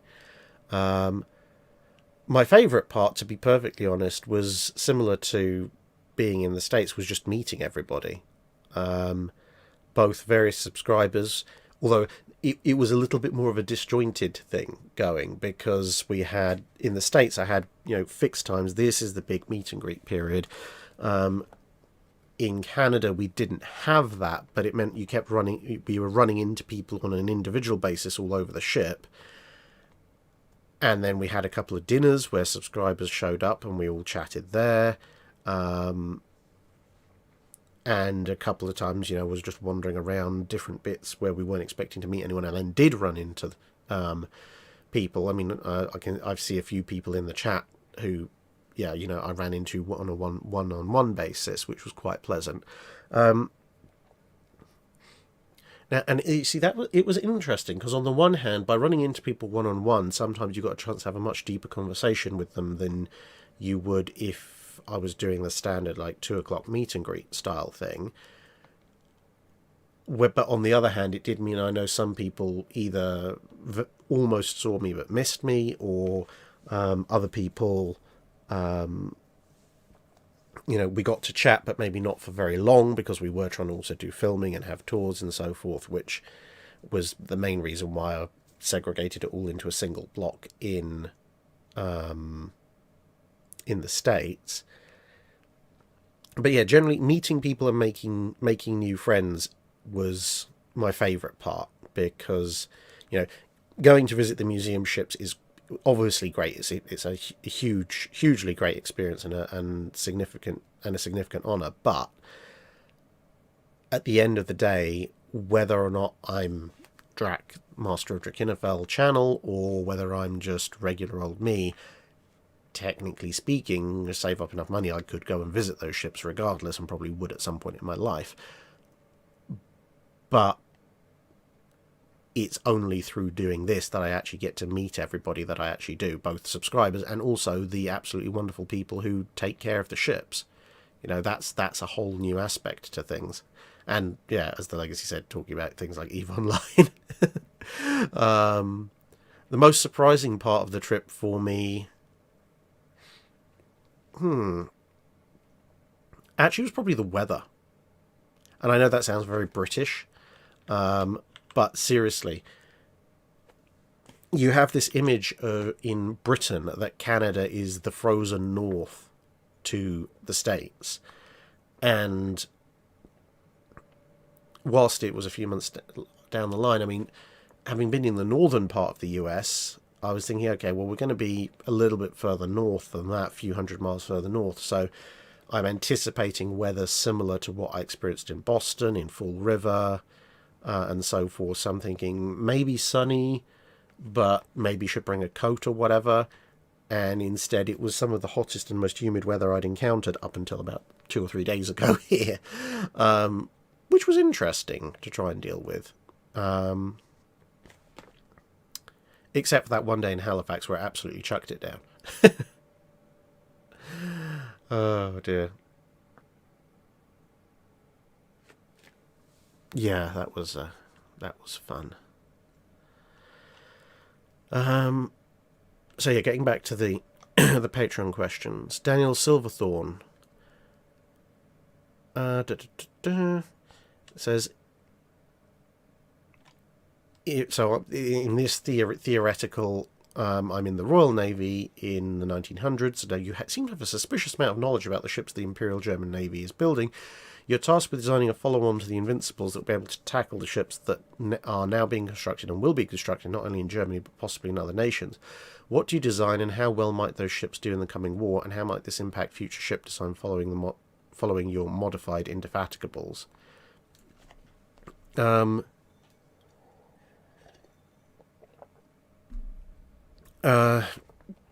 Well, if I'm designing the follow-up to the Invincibles, I'm basically going to, if I can persuade the government, I'm going to take Fisher's original proposal for the Indefatigables, which is basically a slightly earlier version of the Lion class, and redress that. So if I've got absolute constructive control, then you'd end up with something, with 2 pairs of super firing turrets rather than the Q turret layout of Lion or the stepped back layout of Tiger.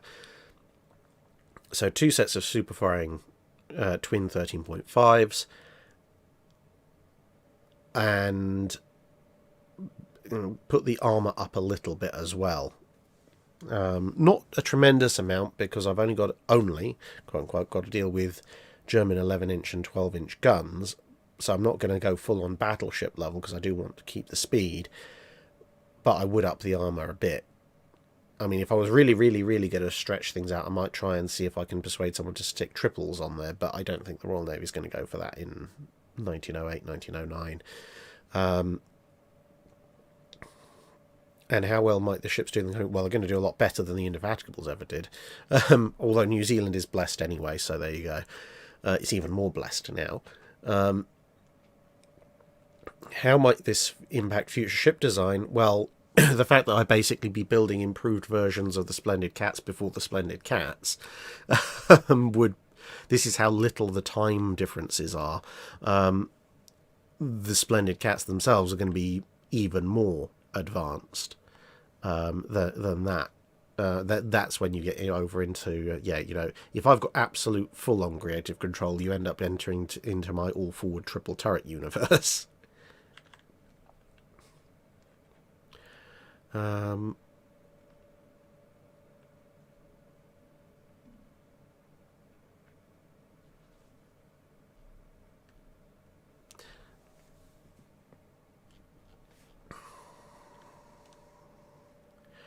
The Freaker 86 asks, has it ever been tried or at least considered to fire the main battery to break loose any major ice build-ups on a warship, like in an Arctic storm where it'd be too dangerous to go out on deck? Has it been done, or would it have worked? Would it be practical or sensible at all? I vaguely recall some mention of...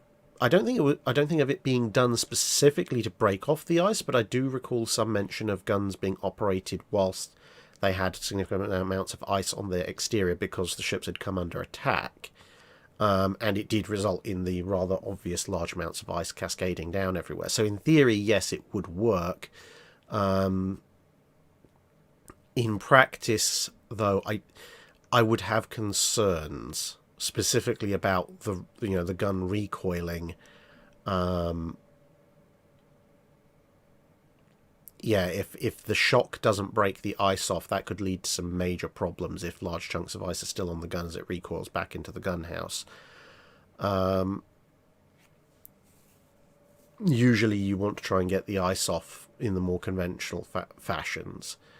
But in theory, if the ice is built up in such a way that it can be shocked off fairly easily, then yes, it would work. But you would be running the risk of different types of ice forming, and if some of the ice wrapped around the gun itself was a lot more slow build up, solid ice as opposed to the more instantly freezing stuff, that could cause some fairly major problems.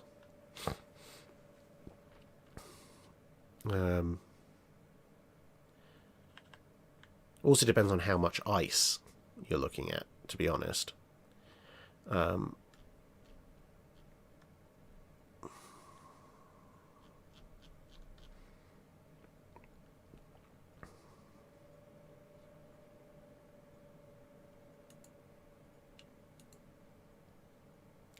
Brian Smith asks, if USS South Carolina or some other all-big gunship had been finished before Dreadnought, do you think that would have changed how ships of this type would have been referred to, i.e. pre-Carolinas, Carolinas, or Super Carolinas?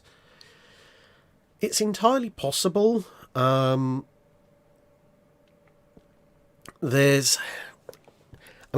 problem is that Dreadnought has the dual advantage of both being first historically and also her name being quite evocative. So in theory, you people might refer to pre and post Carolinas, but South Carolina doesn't carry quite the same impact as Dreadnought, so there may be some other form of wording come up with all big gunships or something. Well, that's a bit clunky, but people might have searched around a bit more for something else. And definitely if it had been the Satsuma that got... No one's going to call things pre and post Satsumas. So, yeah.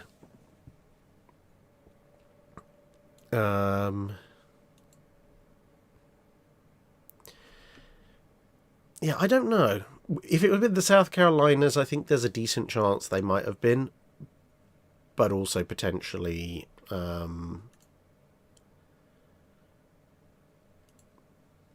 yeah, I'm not sure.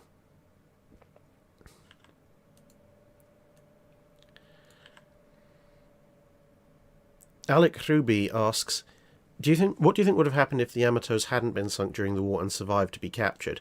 At least one of them would have been nuked, for certain. It would be far too good an opportunity, considering that the Yamatos are one branch of the ultimate expression of battleships, along with the Iowas. They're certainly the biggest and meanest and heaviest. So you've got the opportunity of this 60, 70,000 ton super battleship with extremely heavy armor, extremely heavy turrets, extremely heavy guns.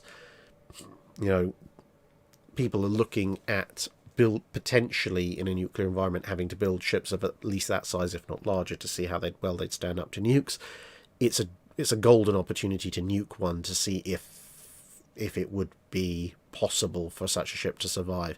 And they probably actually would have both of them lined up for nuking, just in case, because obviously they don't necessarily know what's going to happen with Test Able. So they'd probably have Yamato there to be nuked in Test Able, with Musashi as backup in case it got sunk. So I have a feeling they'd end up being both expended in the nuclear tests, if for whatever reason they kept one of them back. It would probably, to be honest, it would probably be broken up for scrap. Unless the US really got it into its head that it wanted some kind of war memorial, at which point it might be installed as a museum ship, maybe in Pearl Harbor or something, but who knows.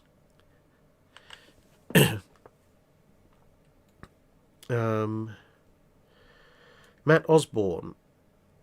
A colleague griped to me earlier last week that he can't find good information on or tables on the engineering specs of the 5-inch 38 caliber US Navy gun. Can you help me lift his spirits with some resources? Yes, if you... I would say message me on Patreon, but that doesn't have a file attachment function. If you can email me, if you're seeing this, Matt Osborne, if you can either email me or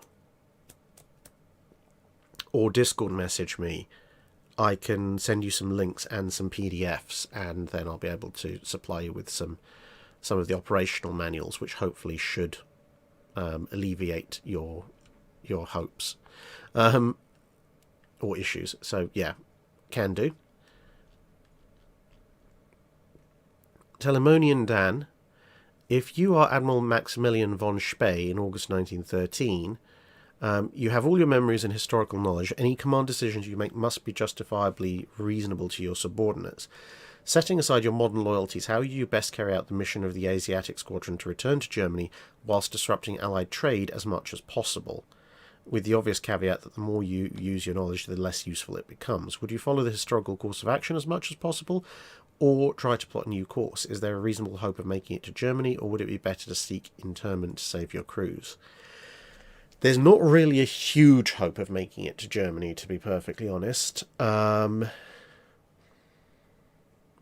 But I know how it's going to go down if I go across the Pacific.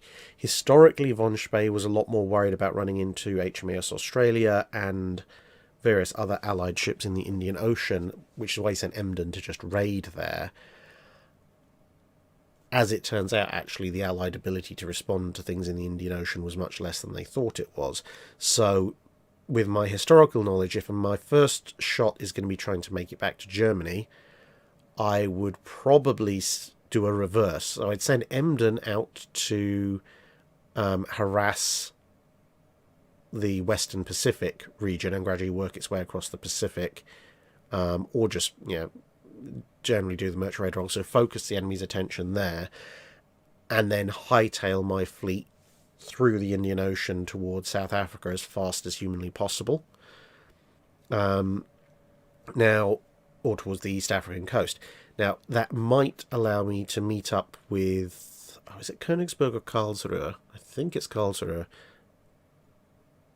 Whichever one of the German ships ends up halfway up a river later on. But anyway, so there are German holdings in East Africa that I could then dock at to resupply, clean my ships, etc. as fast as humanly possible.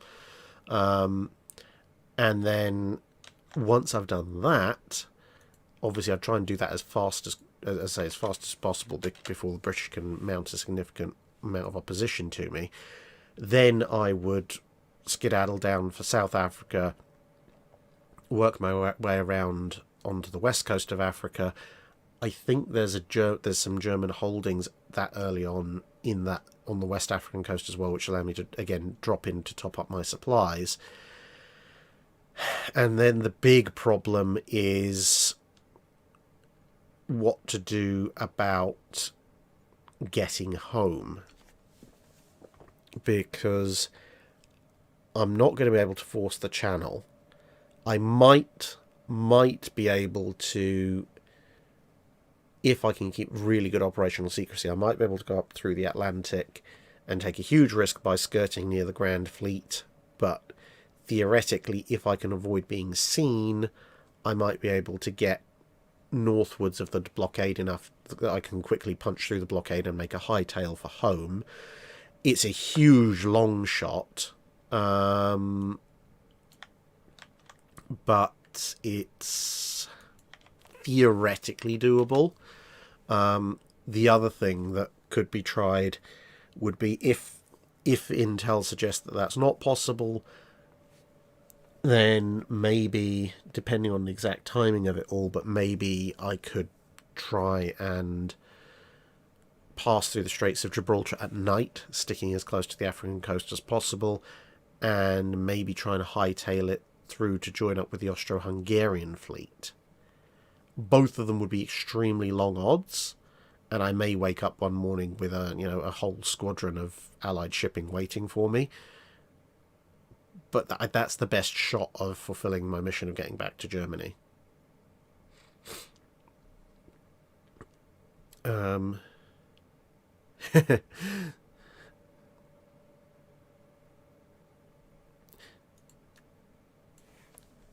Apparently Dr. Clark's stream has just ended, so I expect to see him popping up again here at some point.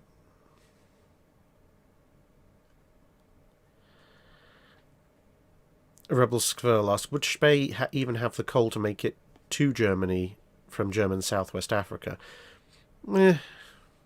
Maybe. If he did a kind of Second Pacific Squadron style, fill the bunkers, fill everywhere in between, stack coal on the deck style thing, yes. But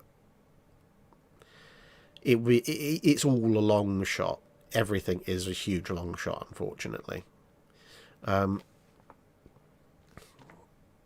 He really was on a bit of a hiding to nothing with that. I mean, the easiest way of getting back to Germany is just to go back to Germany before the war starts. Todd Webb, no going to Turkey. No, the problem is if I'm going to Turkey, that requires doing the full-length run down the Mediterranean, and that's far, far, far too risky. And also doing a full-length run down the Mediterranean, by that point, at the end of a voyage that long, I'm probably going to end up with something breaking at the wrong moment. Gregory Albert asks, from the age of sail and the age of steam and steel, what ship from each era would have the greatest impact if it was somehow sent back to the beginning of that era, fully fueled and rigged and armed? The technology of each ship would have to at least be able to be replicated.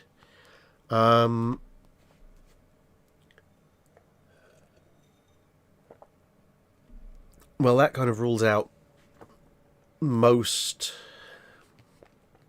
of the eras, because if you send back a Lord Nelson class pre-Dreadnought to... Actually, no, you say that. You send back a Lord Nelson class pre-Dreadnought to the 1890s, so start of pre-Dreadnought, end of pre-Dreadnought era. They might be... there's technically nothing to stop them replicating it, but then on the other hand, all they've got is a fairly big, fairly well-armed pre-Dreadnought, so it would give them a few pointers, but not a huge impact. Replicating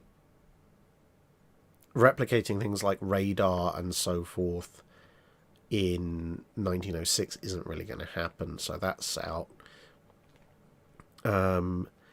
End of the ironclad era, so when compound armor goes out in the early 1890s, back to the 1860 would have a huge impact, and they probably could keep the thing operational for a bit, but also the gun technology, and to a certain extent the engine technology, is going to take a while for them to sort out. They could replicate it, but it's going to take quite some time. So that would have a fairly major impact, but not as massive a one as the other one I'm thinking of, which is the age of sail. I mean, where exactly you define the age of sail as starting is another matter. Like, is it the Anglo-Dutch wars? Is it the Spanish Armada? Is it when they come up with a rating system for capital ships, first to sixth rate, etc.? But whatever, if you took a 1850s age of sail warship, okay, the steam engine wouldn't be replicable, but the construction methods that go into the 1850s sail vessels, if replicated 100, 200, 300 years earlier, would completely revolutionize shipbuilding. So that would have the single largest impact, because they'd have just so many advances, that so many larger ships, stronger ships, etc.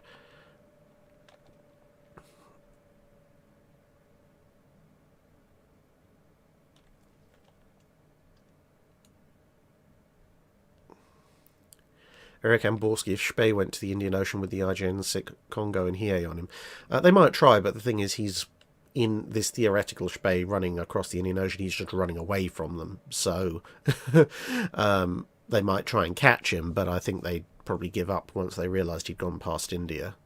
Hello, Dr. Clark. I am suffering from the hay fevers. Ionic Seraph asks, contrary to the Bureau of Ordnance's beliefs, by the late 1930s, everyone knows about magnetic torpedo detonators. In fact, the Japanese completed an intelligence coup and stolen the plans for the Mark 14 torpedo, saving them the effort of designing and developing their own torpedoes. Hand waving away whether this makes any sense in this timeline. They deploy this weapon on all cruisers, destroyers, submarines, and torpedo bombers. Japan enters World War II with torpedoes equal to the US and employs the same willful blindness as the Bureau of Ordnance. How will this affect the war in the Pacific? My immediate thoughts go to repulsed Prince of Wales ABDA command of the Pearl Harbor strike. That would be absolutely... I mean, it's completely and utterly hilarious, like hilariously ahistorical, and would basically never happen, because the Japanese would look at the... even just look at the firepower differences between and range differences between a Mark 14 and a Long Lance and always choose the Long Lance. But if it did happen, for whatever reason, maybe they just decide the Mark 6 exploder is the thing they want to replicate, that would be absolutely, colossally, beyond all hope of a reason hilarious. I would absolutely pay money to see the look on the Japanese Navy's faces if they've completely re-equipped their entire torpedo stock with Mark 6 exploders, and then they drop basically every single aerial torpedo in the Southwest Pacific Theatre at repulsive Prince of Wales, and watch them all detonate prematurely or just bounce off the hull. That would be so funny. I mean, can you imagine Admiral Doorman sailing along to be fair, ABDA Command's probably still going to get crushed in a gunnery duel. Although they might not. If Prince of Wales and Repulse survive, then they'd win the gunnery duel. But, just taking each scenario in isolation, if somehow, for whatever reason, Prince of Wales and Repulse aren't available, ABDA Command, Carl Doorman, happily sailing along, and then he just hears this donk. Like, I wonder what that was. It's torpedo just bounces off. And the Pearl Harbor strike. Arizona's still going to blow up because that's a bomb. But can you imagine, something like West Virginia, instead of the utter wreck that it gets turned into, and Nevada taking off because of torpedo damage? Can you imagine, like, the Japanese, they've got total air superiority, they've got complete surprise, they're lining up torpedo run after torpedo run on anything from USS Utah all the way up to West Virginia, and all you're seeing is a bunch of prematures and donk, donk, donk, donk, donk, donk, bonk, ow.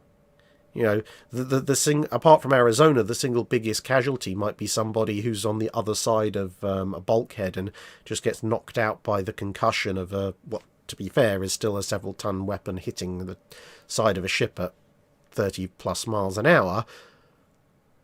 But can you imagine the look on the Japanese pilots' faces when nothing works? That would just be hilarious. I mean, completely off the wall ahistorical, but yeah, 10 out of 10 for the amusement factor.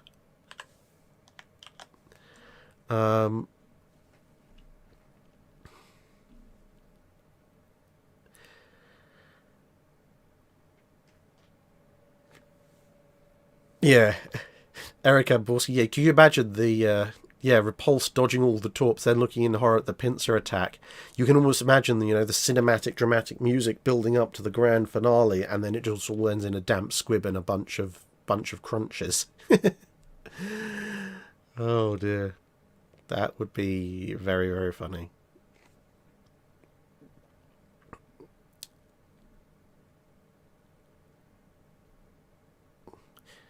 Yeah, Cannon Fodder 43 putting out. Yeah, heads will roll in Japanese command after that. We have 5 more Patreon questions left, a few super chats, and then we're into the general chat. Cracked Cactus. Oh, I've got a light dark thing going on. I wonder where the heck's my light ring on? Huh.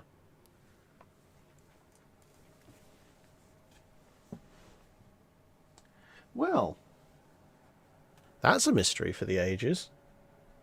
I just realised I'm very unevenly lit, and normally I have a light ring over on my right hand side, and I've just noticed for the first time since coming back from Canada, it appears to have vanished into thin air. Oh well, I guess you're going to have to put up with the dichotomy. Anyway, getting on with the last few Patreon questions. It's the 1920s. And the US and Britain have been blackmailed into the creation of a joint US-British project. The lead designer from the UK is that of the M-class submarine, and the lead US engineers from the Brooklyn Atlanta School of Thought. With this pairing, what would the likely submarine cruiser displace, and how many turrets would it have? Oh dear. Well, considering that both the US and the British had some very entertaining designs in the works for cruiser submarines already, I don't think you can fit a 666 on a sub. I mean, you can get a single 12 on there, but I think just the barbette width wouldn't work.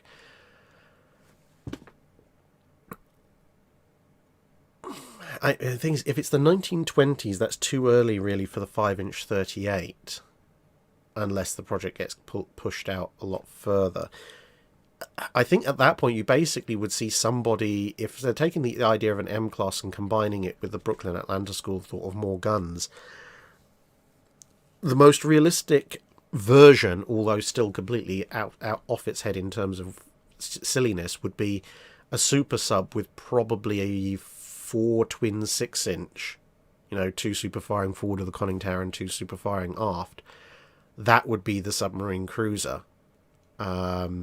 If the project gets delayed by people calling it rightfully crazy, then you're probably going to end up with a mini Atlanta. Probably, swap out, if it gets built in the early 30s, swap out twin 6s with twin 5-inch 38s, at which point you have the slightly bizarre thought of the anti-aircraft submarine.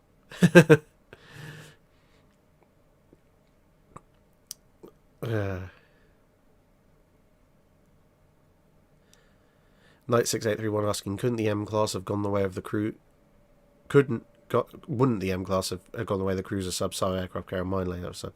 Yes, the M-class was actually designed. Well, initially they were all designed with 12-inch guns, but yeah, one was turned. I think M3 was turned into a submarine aircraft carrier, and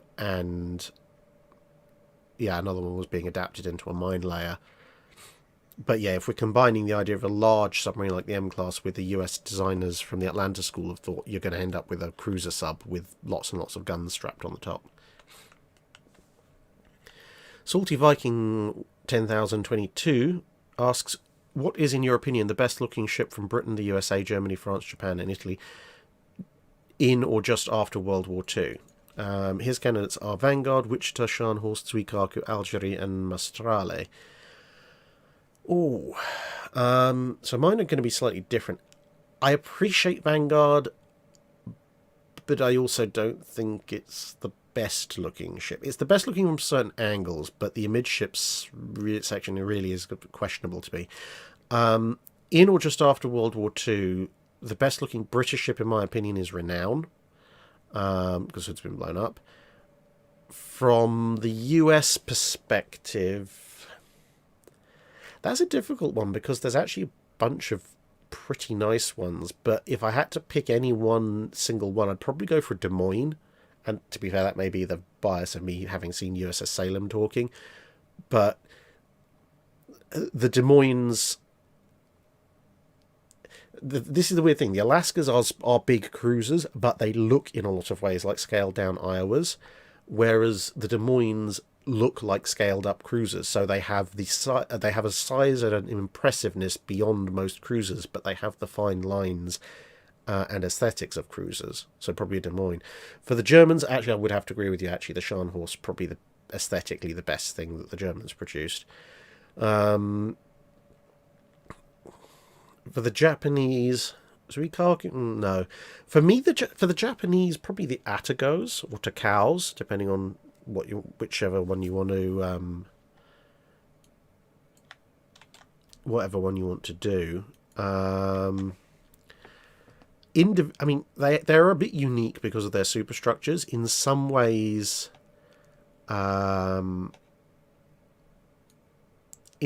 individually, maybe they don't look too brilliant, but they do look absolutely fantastic in a formation of all of them together. For the French, I think Strasbourg I would choose aesthetically over Algerie, and for the Italians, I keep messing this name up, so I'm just going to look it up.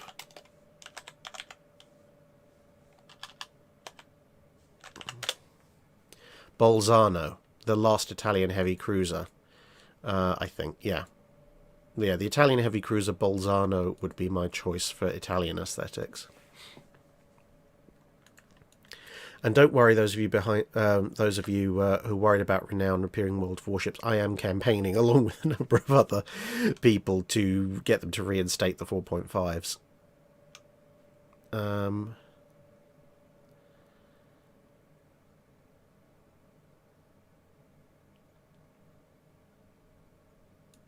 Unemployed history major, what was your favourite part of the US trip? What was Mrs. Drack's favourite part, and what did you find most interesting about the US in general? So this is going back a bit. Well, as I kind of mentioned already when I was answering the Legacies question, my favourite part of the US trip was actually meeting and getting to know people. I enjoyed that hugely. I mean, picking out any individual thing is obviously very difficult, but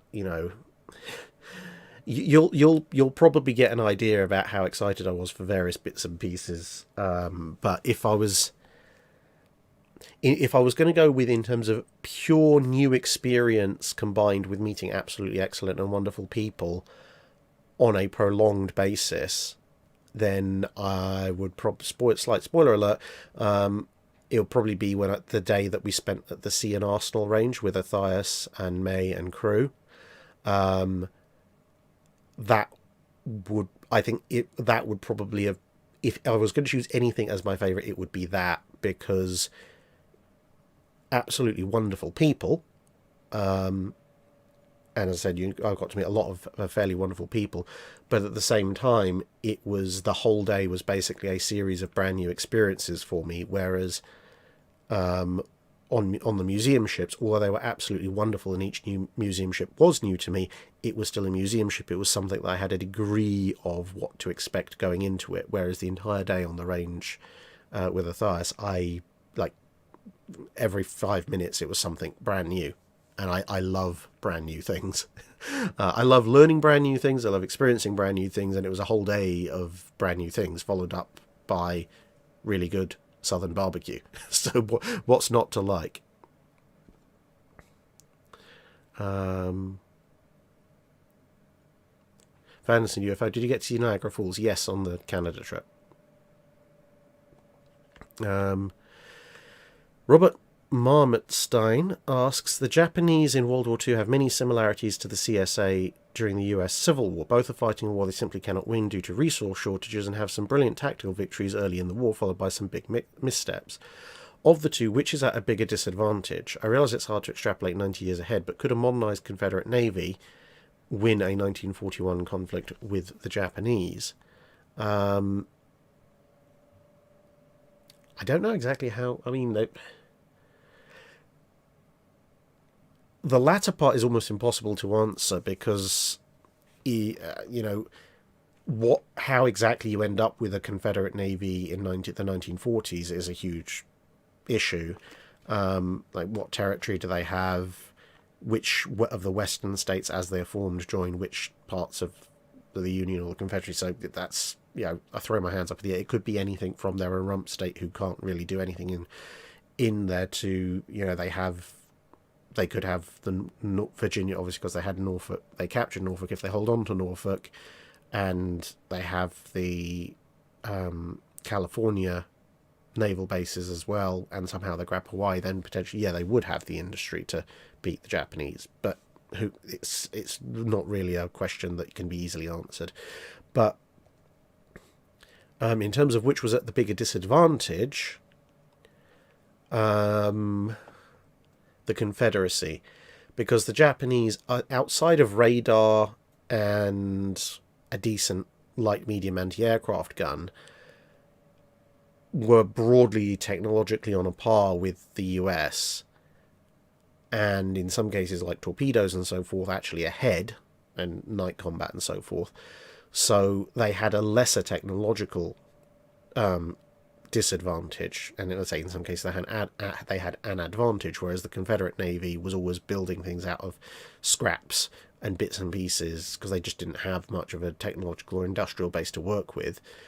So they're at a much bigger disadvantage there. And also the Confederacy has the other big problem of they share a land border with their mortal enemy, so they're having to fight a full-on ground campaign whilst also trying to overcome a huge naval blockade, whereas the Japanese at least don't have to fight massive ground campaigns if they don't want to, although they still continue to do so in China.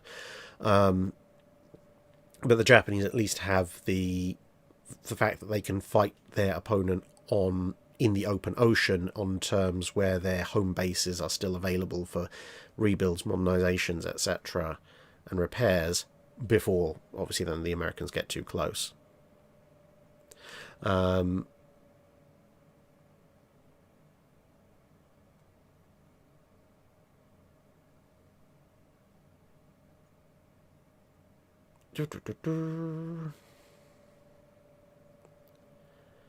Amnok asked, did Mrs. Drac get some range time with Athias and May as well? Yes. Dr. Darkness, have you ever shot a gun or anything similar to a gun? I spent the entire day on Athias' range. What do you think? Also spent an entire day with the Maryland Machine Gun Club, so yes, I think that's a self-evident answer.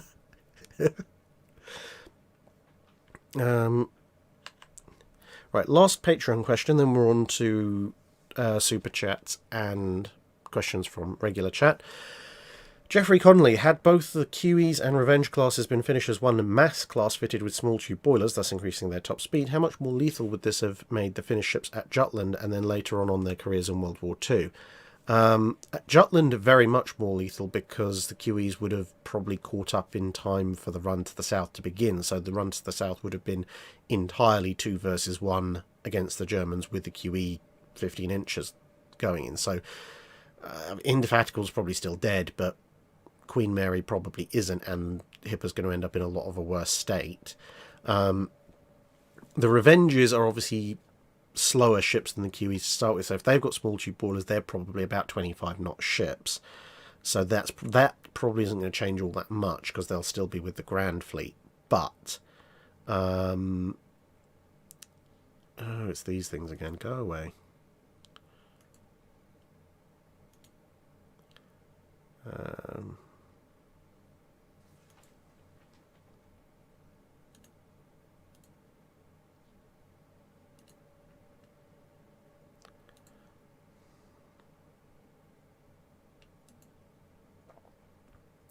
Stupid bots. Anyway, so what would they have had on their later careers in World War II? Well, if the QEs are 28 knot ships from the start, they're going to have to be modernised as 28 knot ships, which hugely makes a difference, because it means that the Royal Navy has at least 3, possibly more, fast capital ships. I mean, if they don't modernise Barham and Malaya, they'd probably have dropped down to 25 knot ships. The Revenge class will probably have dropped back to 23 knot, but that's better than the 19 to 21 knots that they were capable of for the most part in World War II. So similar to the question about what earlier if Warspite was a 28 knot ship. If the Revengers are still capable of something between 23 and 25 knots, and the QEs are 25 to 28 knots, then I actually think the 28 knotters will probably be kept back in the home fleet to hold the fort until the more modern fast capital ships come in, and then the older QEs and the Rs would have been the ones thrown into the Mediterranean immediately. The only problem is that then puts a little bit of a spanner in the works of who's doing the convoy escorts. Weirdly enough, that would make the Nelsons the slowest ships in the fleet.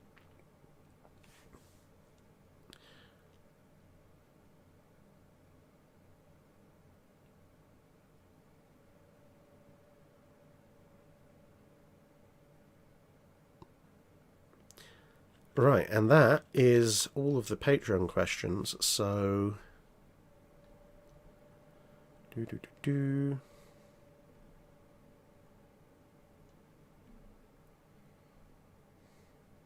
Ken C, I saw this question a few times. Did torpedo bulges actually do anything other than slow the ship down? Yeah.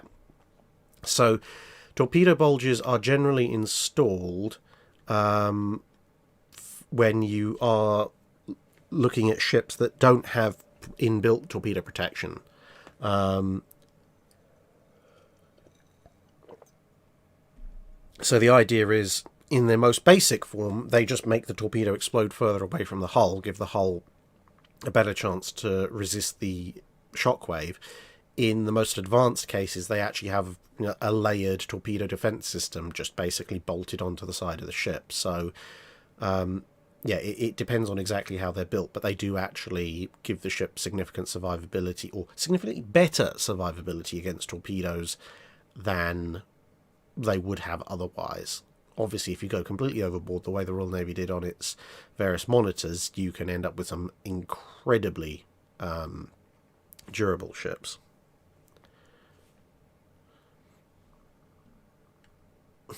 Dr. Clark saying, imagine if a Deutschland class had decided to attack a convoy after mistaking Nelson or Rodney for another merchant ship because of their layout with no aft guns. I can actually see Captain Dalrymple Hamilton, who was obviously captain of Rodney, and Rodney was on convoy escort duties a few times. I can actually see him deliberately rigging the side, get the canvas awnings that they used to have for keeping the heat off in tropical areas, drop some canvas sides down as well, and disguise Rodney as the world's biggest oil tanker at the time, just for the purpose of luring in unfortunate Germans.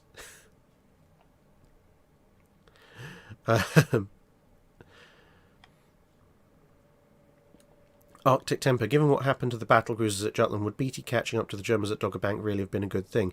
A lot of the potentially dodgy practices that were issues at Jutland were as a result of them not getting a decisive action at Dogger Bank, and the Germans at the same time had some slightly dodgy practices of their own at Dogger Bank it's part of the reason why Seydlitz lost to 2 aft turrets.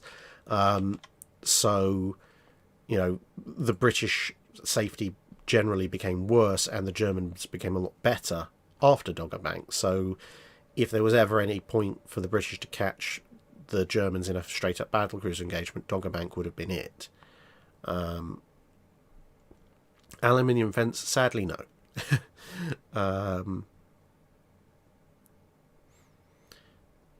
Right, so I'm just going to get through the super chats quickly. Well, relatively. P. Sar asks, what were third and fourth rates called before someone added a third gun deck? The rate system always seems to make sense in retrospect only. So third rates and fourth rates were always called third rates and fourth rates. The rating system was based on the number of guns on the ship, or more specifically the number of guns the ship was pierced for, i.e. how many gun ports there were on the ship. That doesn't necessarily equate with how many guns were actually on the ship. Most ships carried a few more, and especially once carronades came in some cases a lot more. But thirds and fourth rates would have always been third and fourth rates, although exactly what the division of, you must have this many guns to be a third rate or a fourth rate, what that was varied a little bit, depending on what rating system you use, because the Royal Navy issued multiple rating systems, and of course everyone else had their own as well.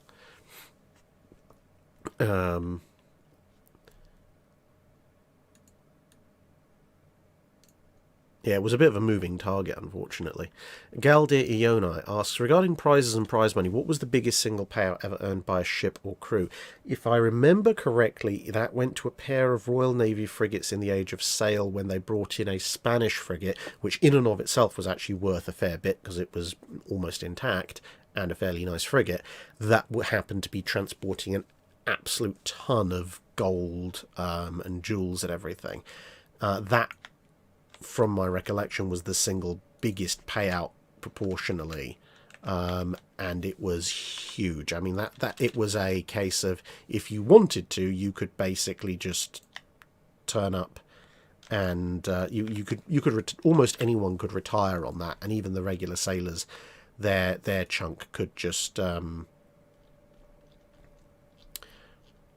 their chunk they could just go and, you know, not necessarily retire, but set themselves up in a fairly good way.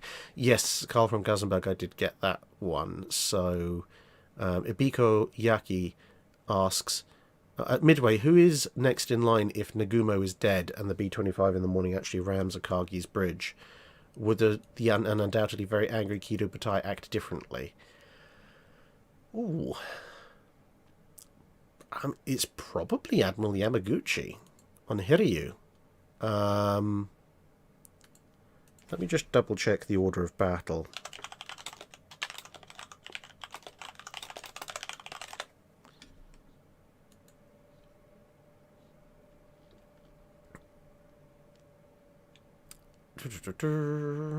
Yeah, So Nanguma's on Akagi. There's no Admiral on Kaga. There's no Admiral. Second Carrier Division is Yamaguchi on Hiryu. Yeah, it would have been Admiral Yamaguchi. Would have had to take command if Nagumo had been killed, which would have been interesting.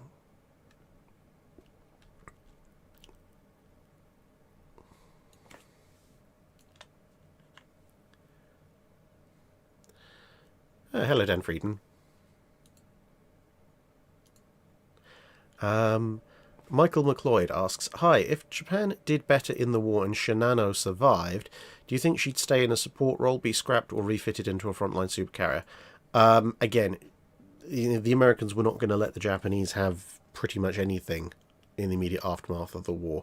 So, you know, if Shinano survives, she's either going to be scrapped or, again, taken off to Bikini Atoll and nuked.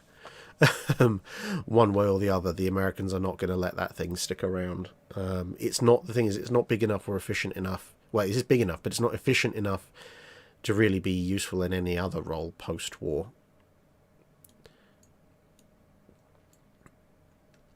Galdi Ionai asks, if MacArthur doesn't make it out of the Philippines, what more can Admiral King do without MacArthur drawing off forces for his own plans? Well, it then means that the Pacific theatre, the area that MacArthur carved out for himself, will just be under US Navy control, or potentially shared control with British or Commonwealth forces.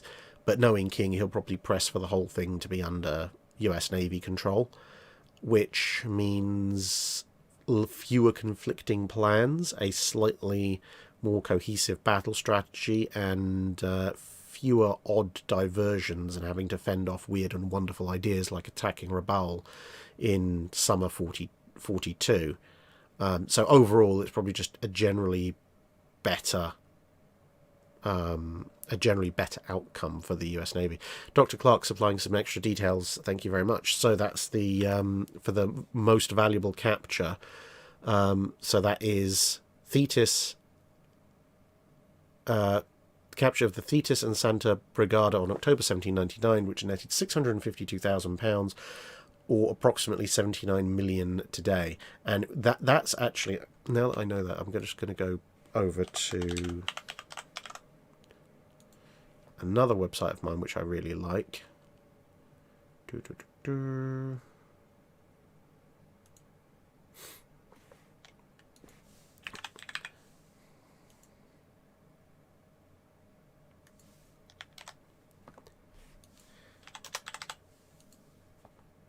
So yeah, the This is one of the things I always like about comparisons of value, because there are a number of different ways of measuring value. So uh,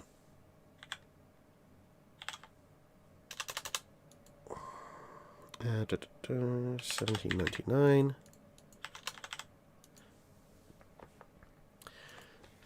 So that you've got you've got different ways of measuring worth. So this is, and there's actually a website called Measuring Worth. Um, so for reference, you have you can measure it by what's called the real price. In other words, what could you buy with X amount of money in that year, and if you bought that same thing in, so it was very basic stuff like food or shelter, housing, etc. How much would that cost you nowadays? You've got the labour value, which is, this much X equals, so many times the average wage. So what's so many times the same amount the average wage these days? Then you've got the economic share, which for big amounts of money, how much does this reflect as a portion of total national GDP at the time? And then you've got wealth, which is obviously measured by inflation and RPI, etc. So yeah, the 600. So to give some idea of reference, if you're going purely by inflation, £652,000 would be worth about 68 to 80 million these days, which is a lot of money. But the thing is, the economic comparators of the medieval period in the Age of Sail are quite different. Things had very different relative costs, and so I prefer to look at some of the other things like relative income or labour earnings, the amount relative to the average worker. So proportionally, how much money does this actually give you? How much wealth does this give you at the time? And it is actually, as soon as you go by anything other than RPI, it's much larger amounts, because we're talking about significant amounts of money here. So you're talking about something in the region, if you're looking at relative income value or labour earnings value, you're looking at something in the region of £800 million, which is just, £800 million divided by a few hundred people. So you're going to get a fair bit of return on investment out of that.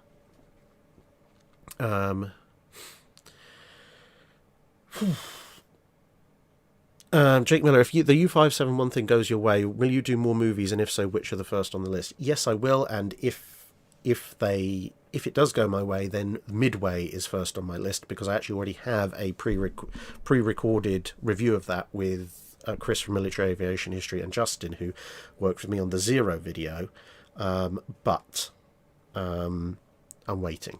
So 2 seconds, I've just noticed my delivery of food is arriving, so I'm going to have to dash off for a minute or two just to sort out the takeaway. I'll be back soon. Talk amongst yourselves.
Right, I'm back. There's now a pizza waiting for me in the kitchen. Right, other super chat questions. Asuria Sky asks, Iowa versus Tirpitz in a survival test on Lake Superior. Massive storm conditions. Who sinks or is ineffective first? Starting with full fuel tanks or with infinite fuel? And how does the loser well lose? Well, if you're talking about full-on Great Lakes, we're very angry, merciful Poseidon is no longer merciful levels of storms on the Great Lakes. Frankly, if it's just keeping going as a survival test until somebody breaks, it's not going to end well for either ship. But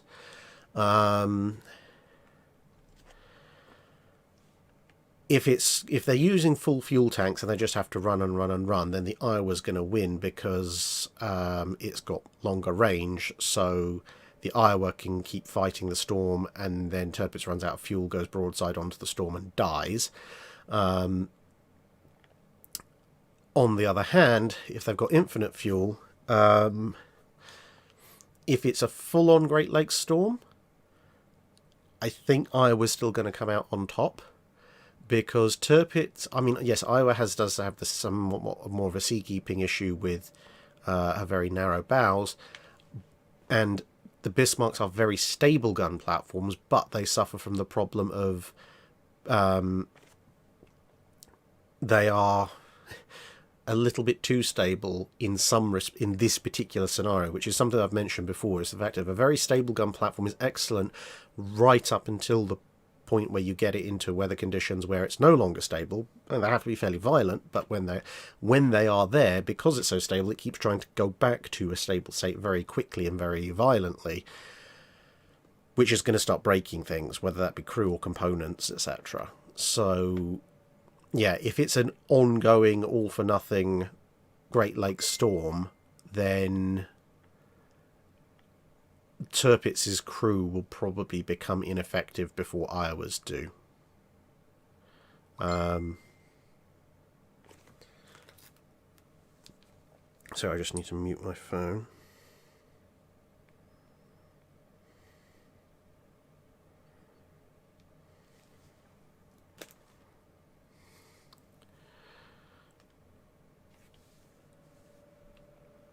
So yeah, it'll take a while. Both ships are fairly big and able to ride out the storm for quite some time, but it's going to be attritional, and in that attritional environment, the Iowa is just that fraction a superior seaboat.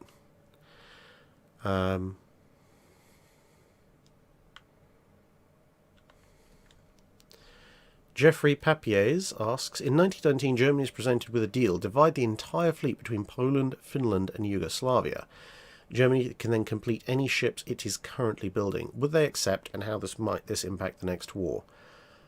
Yeah, they take that deal, because at that point they've got technically Saxon and Württemberg, the two kind of Bayern type B models, and they've got the Mackensons and Ersatz Yorks in various stages of construction, amongst other things, and some other new ships. So if that's the ultimate, if it's either that or you don't get anything, then of course they're going to have to take it. I suspect that dividing up the high seas fleet between Poland, Finland and Yugoslavia, a bunch of the stuff's just going to get scrapped very quickly anyway. But how might it impact the next war? Well, it would mean they'd be going into the interwar period with a cadre of mostly battle cruisers, but basically a cadre of reasonably-ish modern vessels, which then, obviously instead of Schlesien and Schleswig-Holstein, they'd be modernizing those first. So they would have a larger fleet, but the cost of running that may mitigate against them building new ships. And also, why would you build the Scharnhorsts if you have an Ersatz York or two floating around?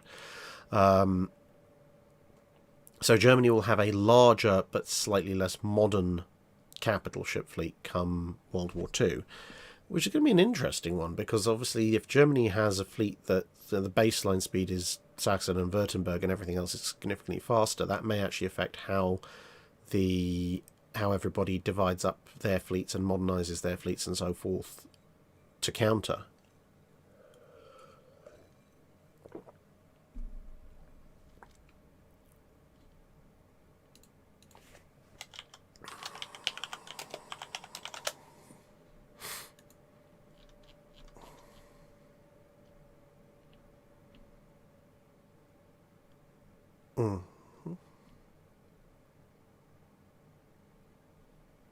Yeah, someone pointing out the Ersatz Yorks had been cancelled, and so it was okay, so Mackenson's.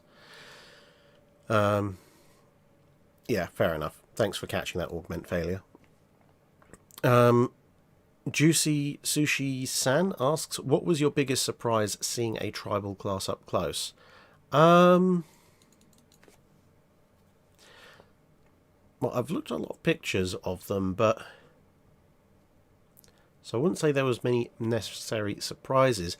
I don't think there was any surprises with seeing a tribal in particular per se up close. What was a surprise when seeing Haida was actually the condition they have the ship in. Because obviously Haida at times, well, she's not been in the best condition at times, shall we say. Obviously, people have done their best for a very long period, but for various reasons, she's gone through periods where she wasn't in a particularly brilliant condition. And, she has a few rust patches here and there, which is to be expected of all old ships. It's a constant ongoing fight. But she was in very good condition. So, yeah, I mean, you'll see that when I do... Well, if you've seen some of the Twitter pictures, but when I do the videos from the Canada trip as well... she's incredibly photogenic because she absolutely looks the part.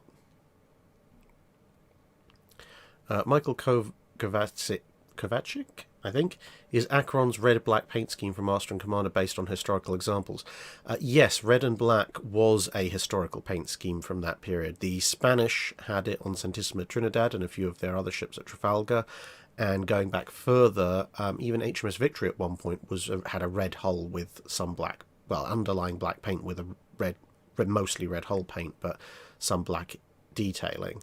So yeah, having red-black paint schemes of varying descriptions in that period of the Age of Sail is not unknown.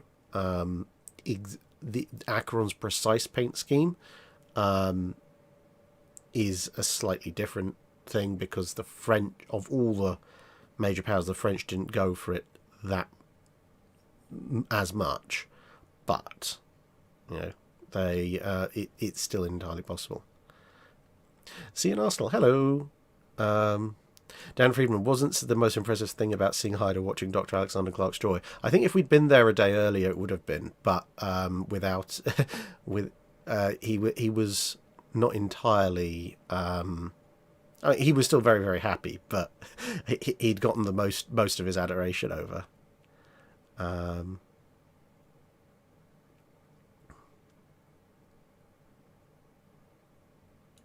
Yes, got your email. Thank you very much. Thank you very much.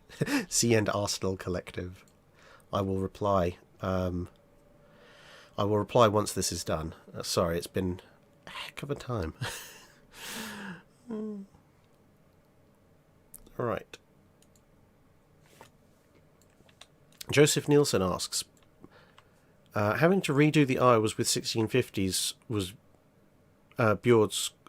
Having to redo the Iowas with 1650s, was Bjord screw up actually a good thing? Would the 16-inch 56 have been able to reliably penetrate a Yamato, and how much more effective would it have been? So Bjord screw up was not talking to Bureau of Ships, so you ended up with incompatible guns and incompatible turrets and barbettes, because originally they were supposed to have 1645s, then they were going to use the 1650s that were left over from Lexington and South Dakota classes of the 1920s, and then when they realised that the guns wouldn't fit the turrets, they then had to go through a crash course of developing another 16-inch 50, which is the one that they actually have now. I mean, in respect to the fact it gave one of the most powerful naval guns in history, it was a good thing, because it meant you had a brand new 16-inch 50 instead of just an old school for 16-inch 50, which wouldn't have been quite as effective. Would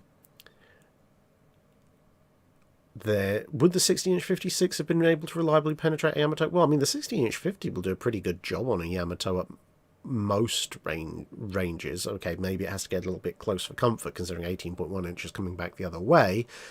But the 16-inch 50 is by no means ineffective against a Yamato. 16-inch 56, if I'm remembering the section from Friedman properly, it would have had somewhat better penetration, obviously, but not a huge amount. That's basically the reason why they didn't go for it, or the 18-inch, was that it would have involved a lot more issues, weight, technological development, etc., to develop for a relatively marginal increase in performance.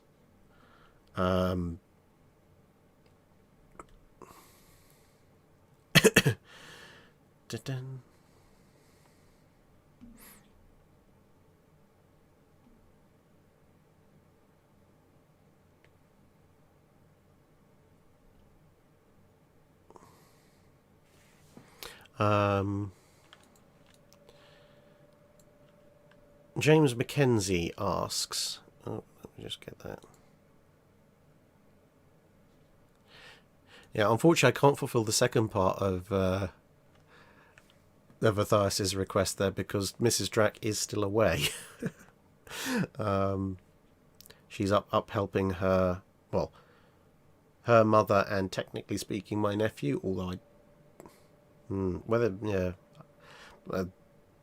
family relationships there's a bit odd. I'm not entirely sure how you classify it, but might as well call it my nephew. But yeah, anyway, she's helping out her mum and her nephew, at least, up in the north of England at the moment. But that's a separate private family issue, so never mind that.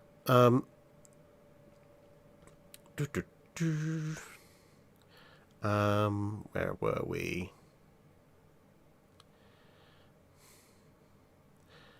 James Mackenzie asks, regarding the British Army in Normandy-Caen, their operations seem to do very well when under heavy naval fire support, such as Scharnhorst, and not so good without Epsom, Jupiter and Goodwood. Was the Royal Navy really that effective? Now, obviously, with the caveat that I'm not a land-based historian, so I wouldn't be able to tell you the exact details of things. I can tell you from the reading I have done on what soldiers thought about naval fire support and its effects, that it certainly was a very heavy force multiplier on two grounds. One, anything that gets hit with a 16-inch shell from Rodney or a 15-inch shell from Warspite is not going to have a very good day. I mean, that's how you take the pride of the German army, let's say a Tiger tank, and you distribute it rapidly over the nearest square mile in confetti-sized pieces, which tends to have a rather deleterious effect on the morale of every other Tiger and Panzer IV in the area. Or when you see one skipping down the road like a kid's toy that's taken a kick from an angry god, as paraphrasing one particular report from the infantry. So there's that, but also it also has a huge morale impact on the British troops, knowing that they can call these things up. And this is something that's reflected in quite a number of war diaries. From when I've looked up the naval fire support, they really appreciated and were very confident when they had naval fire support available, especially from the big guns, because they knew there was absolutely nothing the Germans could do to match or deal with it. So they could quite happily watch huge sections of the French countryside being evaporated, and yeah, they're like, well, now what are you going to do? Your move, Hans. Match that. So yeah, I could fully anticipate that having close naval fire support from cruisers and battleships really did help out British operations. As far as what happens once the operations get deeper in and the naval fire support's no longer there, as I put my hand up and say, not a land military historian. I don't know the exact details of those various operations and why they may or may not have failed. But on the other hand, I would be reasonably confident in turning around and saying, having a bunch of 15 and 16-inch guns on rapid fire support cool couldn't have hurt. Well, it would have hurt, just not the British.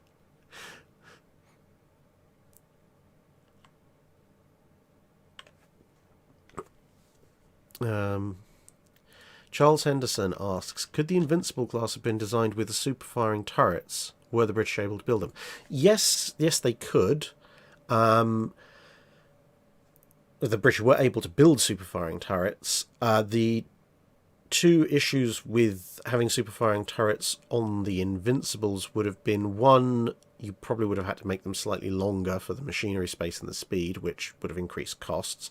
And secondly, one of the main reasons you don't see that many, if any, super-firing turrets in any of the 12-inch armed British ships is that they were quite worried about firing hoods.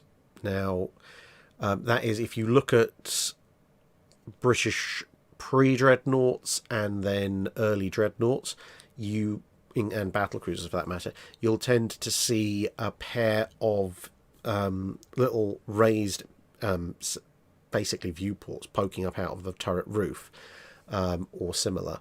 Now, those are designed for manual observation and direct fire control before you put kind of the ears that you get on other turrets, which are secondary rangefinders. But those are open to, or would be open to blast effects. So either they're open sighting hoods, or if they've got lenses and prisms or windows in them, well, gunfire straight above them would very rapidly make them open, along with a shower of glass. So one of the initial concerns was, if you have these firing hoods, then if a super firing turret fires above or very nearly above the lower turret, then you're going to get blast effects in the lower turret, and so that's why the British held off on super firing for a bit. Other nations which didn't have them didn't have to worry about them, but eventually the firing hood didn't go away with the advent of super firing turrets. They just realised that, well, actually the circumstances in which you're likely to be firing one super firing turret straight over the other one are actually relatively rare, and then eventually the firing hoods went away as well.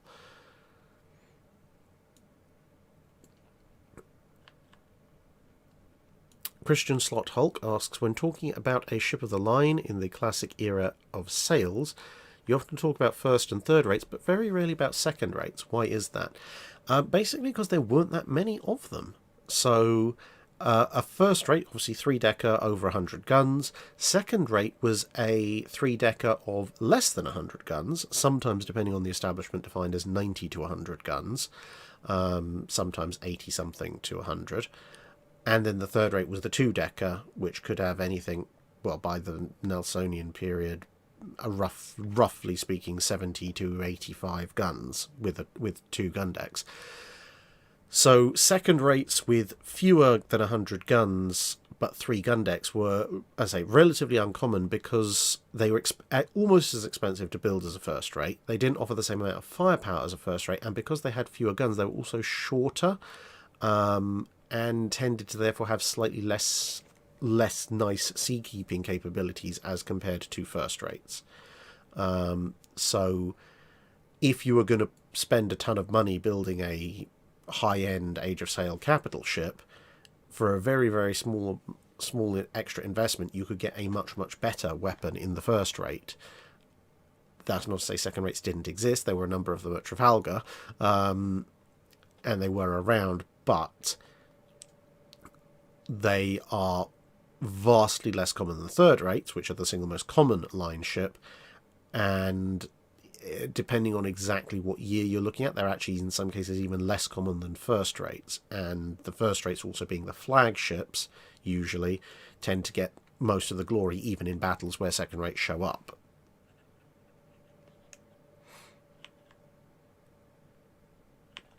Jimmy Lee asks, hey Drac, if you wake up as Admiral Byng with 2 weeks before your firing squad appointment, what would you do to avoid that fate?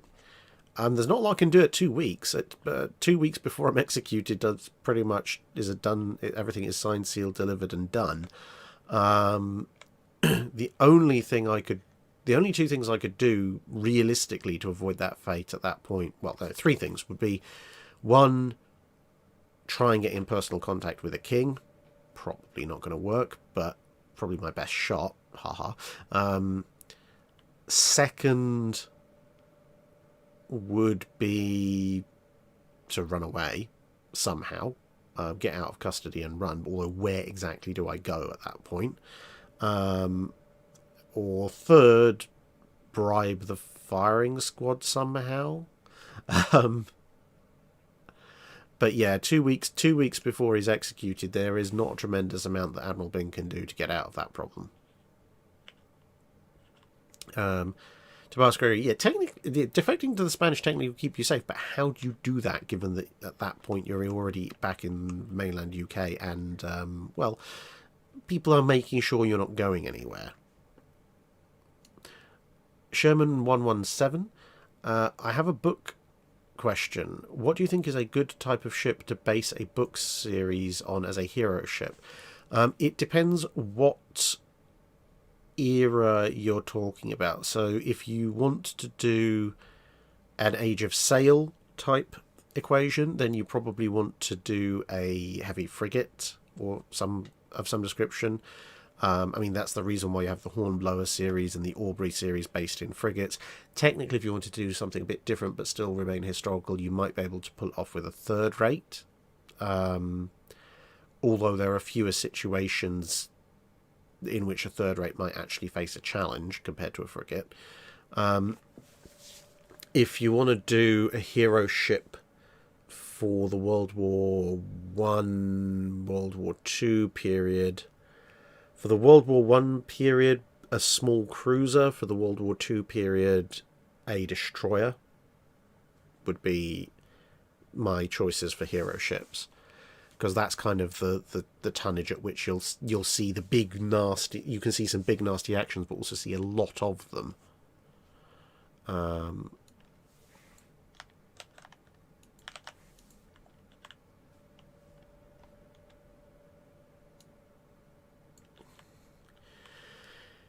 Jimmy Lee asks, what happens if the US Navy has decoys in Pearl Harbor and the airfields at the day of the attack, and the entire US Pacific and Atlantic fleet was ready to ambush them? How would the battle play out, and which Japanese admirals would have their lives cut short or sacked? The single biggest problem that you would have in that circumstance is that it would be a carrier fight, and probably not a carrier fight the US is in a position to win, because the US carrier forces are very inexperienced compared to the Japanese at the end of 1941. The American carriers haven't introduced a bunch of the safety and damage control procedures that would stand them in good stead after Coral Sea, because they learned a lot of lessons at Coral Sea. And the Japanese, well, if you had everything, so if you had Ranger, Wasp, Enterprise, Lexington, Saratoga, and Yorktown, you'd have roughly comparable hull numbers and probably slightly more aircraft. But the Japanese have, they have their second wave on deck. They have a theoretical third wave able to go. So the Japanese could launch a counterpunch quite quickly and nastily. And of course, the Americans, devastated torpedo bombers with Mark 13 torpedoes, which are going to have a reasonable amount of Mark 6 exploders on them, is not the best. The problem with the surface forces is that the Japanese forces have enough escorts to sort of hold off at least cruisers and destroyer attacks, and the US battle line at this point has 0 fast capital ships. So the Japanese fleet, if it is attacked, if they see the US, if their aerial recon or destroyers or whatever see the Pacific and Atlantic fleets barreling towards them, the Japanese fleet can just leave. They're faster. At which point it becomes an attritional air battle between the Kido Batai's very experienced air groups and the American not so experienced air groups. The Americans will have an overall weight of numbers, but they're not going to be able to catch anything that's not crippled and slowed down by whatever air attacks get through. If you made it a year later, or you arbitrarily brought the North Carolinas forward a bit, then that might be a different story, but they weren't.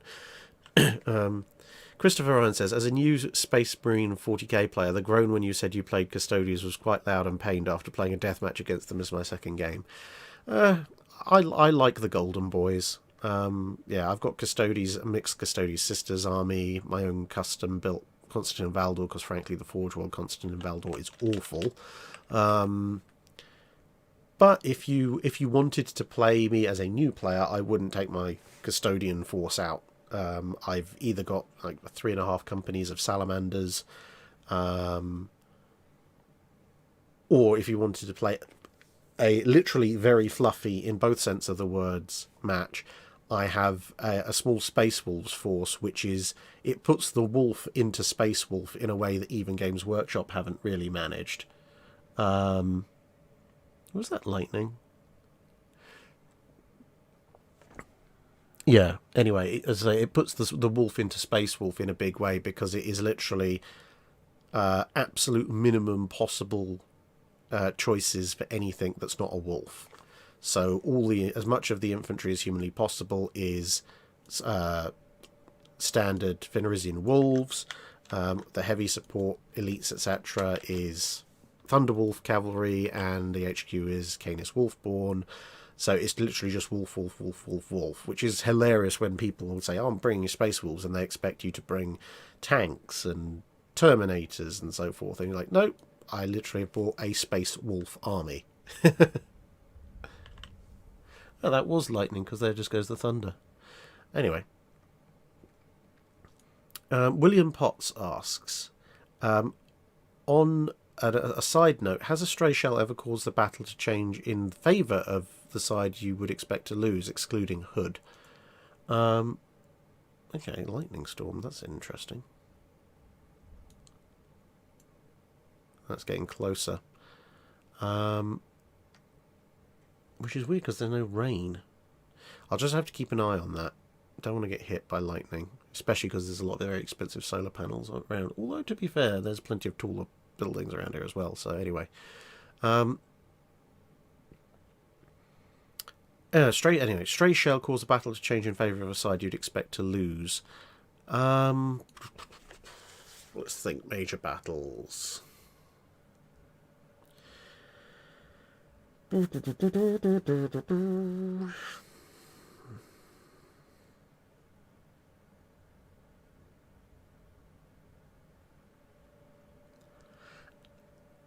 mean, technically speaking, the battle between Alabama and Kearsarge, on paper, gunnery-wise, should have gone Alabama's way, but Kearsarge got some pretty nasty hits in fairly quickly.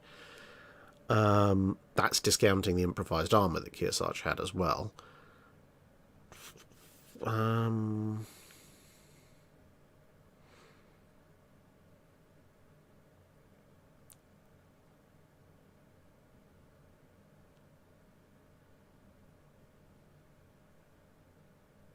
Yeah, see, this is the thing, there's actually...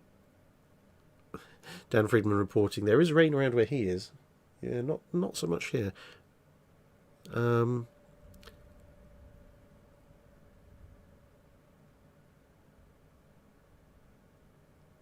Yeah, I'm drawing a bit of a blank at the moment, because most naval battles tend to be stacked against one side or the other from the start, because no one ever likes to fight fair if they can avoid it. I can think of some small skirmishes where a single shell caused things to go very much awry, but in terms of major battles, no, I'm drawing a little bit of a blank at the moment.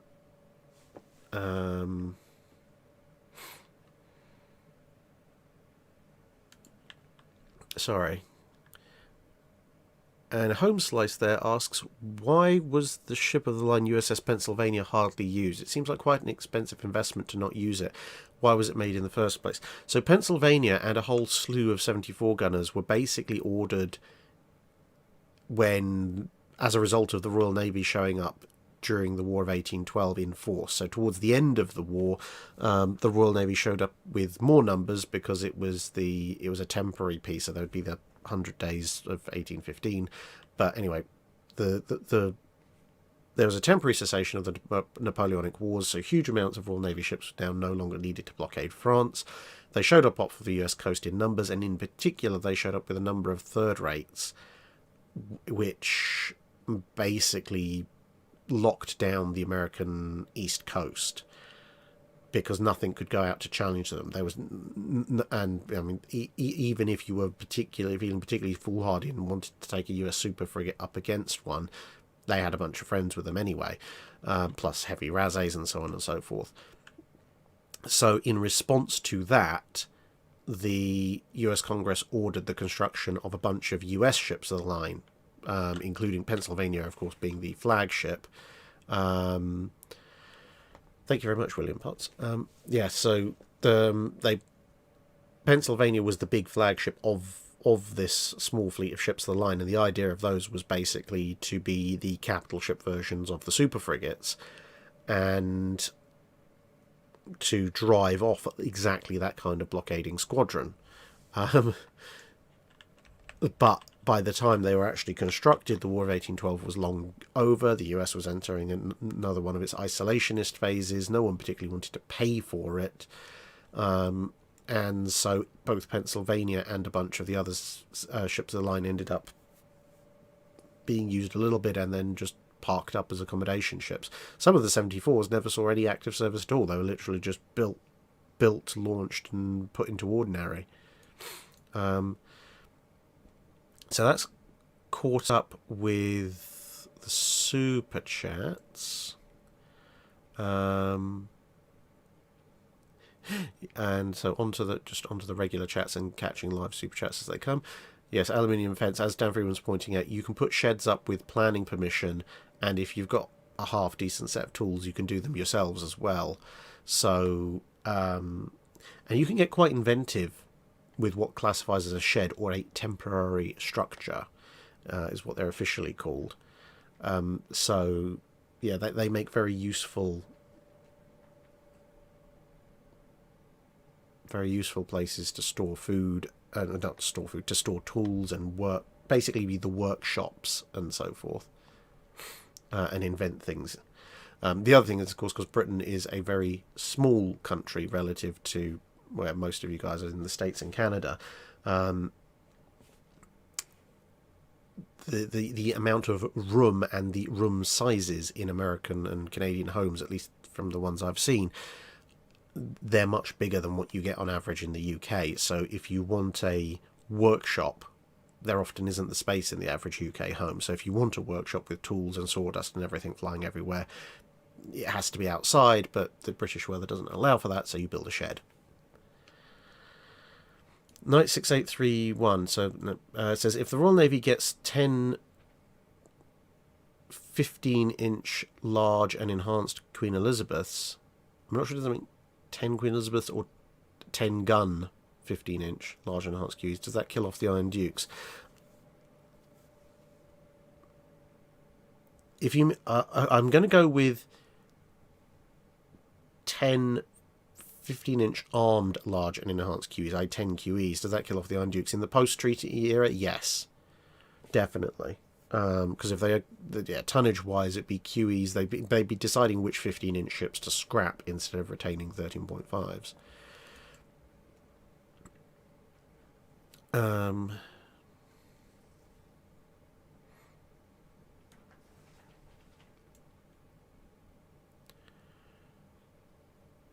Knight 6831 says, how much larger, wider and heavier does a QE need to be to add a 5th turret and Admiral class machinery? To add a 5th turret, it actually doesn't need to be much larger, if any. There were design studies on almost exactly the same dimensions which had a 5th turret. It's just it has less machinery, so basically making them a 15-inch version of the Iron Dukes. If you want it to retain the speed, then if you put small tube boiler, it's in. I mean, if you're going to put Admiral class machinery and you need an Admiral class, it's just that much bigger. But if you put small tube boilers, which is Admiral class machinery, in a QE, you might be able to get 25 knots and a 5th turret. I'd have to play around with the design, but it's possible. QE. Oh, right. So for QE with 10 15-inch guns. Okay, so if you have the 5 QEs, it's not going to kill off the Iron Dukes, but because they're the latest and greatest of the 13.5s. So numerically, the Royal Navy is still going to have the same issues when it comes to the Washington Treaty. Yeah, so it wouldn't kill them off, but it would put an end to the 13.5-inch design line. Donald Robertson, are you at Tankfest on Sunday? Yes. Yes, I am. I'm at Tankfest on Friday, and I'm at Tankfest on Sunday. So if you want to meet me at Tankfest, then yeah, Friday or Sunday are your two options. I'm not there on Saturday because I'm off elsewhere. But if you do want to meet on either of those 2 days, then you can take a risk and try and find me in the, 5 or 8,000 odd people at Tankfest as I wander around. And if you're quite happy to do that, then fine, take your chance. But if you are specifically wanting to make sure that you encounter me, then either drop me an email or a Discord message, and we can try and sort out a place and a time. And if I think about it, I might put up a place and a time on Twitter or community post or something on the day as well, just in case. Gregory, right? Did you see that guy on YouTube who put a man cave underground beneath his shed? Or you mean oh, flip's sake, not Tom Scott, Colin Furs? Yes, he's also building a massive tunnel, which I thoroughly approve of. Ethan Blogs, watched the video on HMS Warrior. Thank you very much. It was a great video to produce. He said, I'm curious, did anyone ever try and build an ironclad with 2 gun decks? Yes, the French. They succeeded. They actually look relatively cool as well. Didn't work as well as they thought. They went back to single deckers, but they do look quite interesting. A Fancy Pirate asks, if Sovereign of the Seas - Royal Sovereign hadn't burned in dock, would it have continued in service or been scrapped due to its age? It would have been scrapped eventually. It was getting a bit long in the tooth when it burned, but it probably would have been kept in service a little bit longer and then recycled. I mean, it was still a fairly hefty ship, but it wasn't the latest and greatest by the time it caught fire. So yeah, it probably would have been kept in service for another maybe decade or so, and then the question would have then been, what do they do with it? It may have been then turned into a hulk or a receiving ship, or they may have stripped it down and rebuilt it completely, which would have been an interesting one. BK Zhong, what would you consider the Axis counterparts to ships such as Glowworm or USS Edsel, the crazy destroyers? Well, I mean, you've got Shigure's ability to kill everybody but herself for most of the war. The German destroyers don't really get much of a chance to shine because, well, most of them get blown up at Narvik, and what's left tends to fight, rear action for the rest of the war. So it'd be mostly the Japanese. Some of the Japanese destroyers do quite well for themselves, but a lot of them tend to meet rather well, not crazy, but rather explosive ends very rapidly. I'll have to think on that a little bit more, but maybe that's a video at some point to do. Top 5 craziest destroyers, with one from each major nation represented. Frank Barnwell, will there be a 2022 program, album, yearbook, or whatever for the holidays? You mean the working slogs? That's holiday is not what I would choose to call the America or Canada trips. They're very enjoyable, but they were also very definitely working. But program, album, or yearbook, etc. Yeah, I don't see why not. I mean, I've got 4,000 odd video and photos and videos from the America trip alone, and I'm still downloading stuff from the Canada trip. I don't know about a yearbook. That seems a bit pretentious, but maybe I'll put up an album on. Yeah, I might put up a selected album on the website at some point, and if people, because I know people were taking photos as well, so if they want to submit them and have them included, we can do that as well. So yeah. Augment Failure says, do you have a pet named Kentucky? Why name it as such? I'm curious, as I'm from the said state. So we did. We don't anymore, unfortunately, but we used to have 3 gerbils. So we do me and Mrs. Drac have some very eclectic names for how we name our pets. The previous 3 gerbils we had Charcoal, very... Oh no, Charcoal was a mouse, sorry. So we had Boost, who was so named because I'd had a Boost chocolate bar, which gave me loads of energy, and Boost was a very energetic gerbil. We had Grayscale, who was so named because she was literally a gerbil that was every shade of grey. Oh my goodness, I can't remember the name of the last one. Oh, that was it, Sharky. Sharky was a black gerbil, but we called her that because she had a little tuft of fur on her back that never went down, so it looked kind of like a shark's fin. But the more recent set of gerbils we had, unfortunately, they all passed away towards the end of last year. We decided to name them all after food, and fast food in particular. So one of them was Kentucky Fried Chicken, aka Kentucky, aka Tukey. Then we also had Burger King, aka Beefy, and McDonald's, aka Mac. So they were a very happy little set of gerbils. Kentucky was mostly white with little patches of auburn. He was a very happy gerb. I've got some videos of him. He liked to sunbathe. Oh wow. Questions are coming thick and fast. What are we doing? It's 22 minutes past 10. Fortunately, the thunderstorm seems to have moved off, which is fortunate for the stream, but not so fortunate for me because it's no rain for the garden.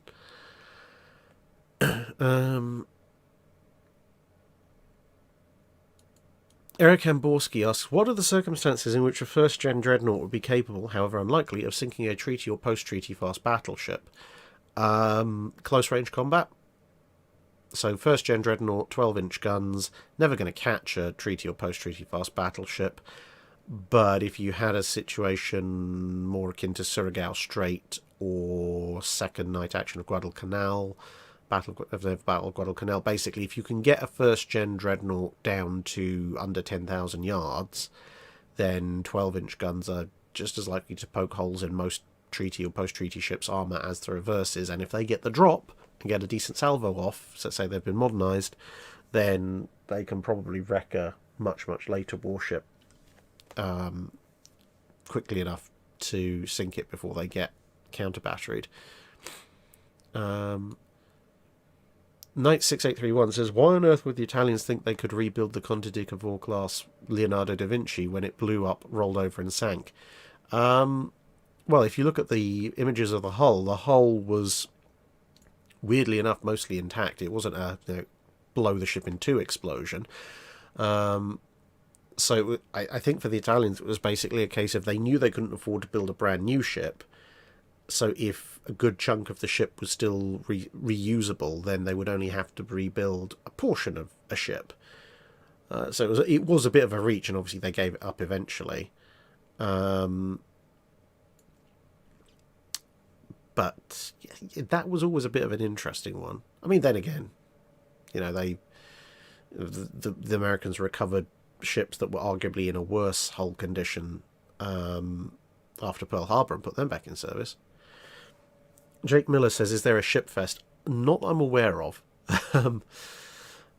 Collecting together museum ships is a lot harder than collecting tanks. Okay, the Lightning's still around, but it's a lot further away. Stephen Richards, did you see any naval aircraft while you were in the USA? Yes, on the decks of Yorktown and Midway. Didn't actually see any US naval aircraft flying, although I did see a bunch of US naval helicopters.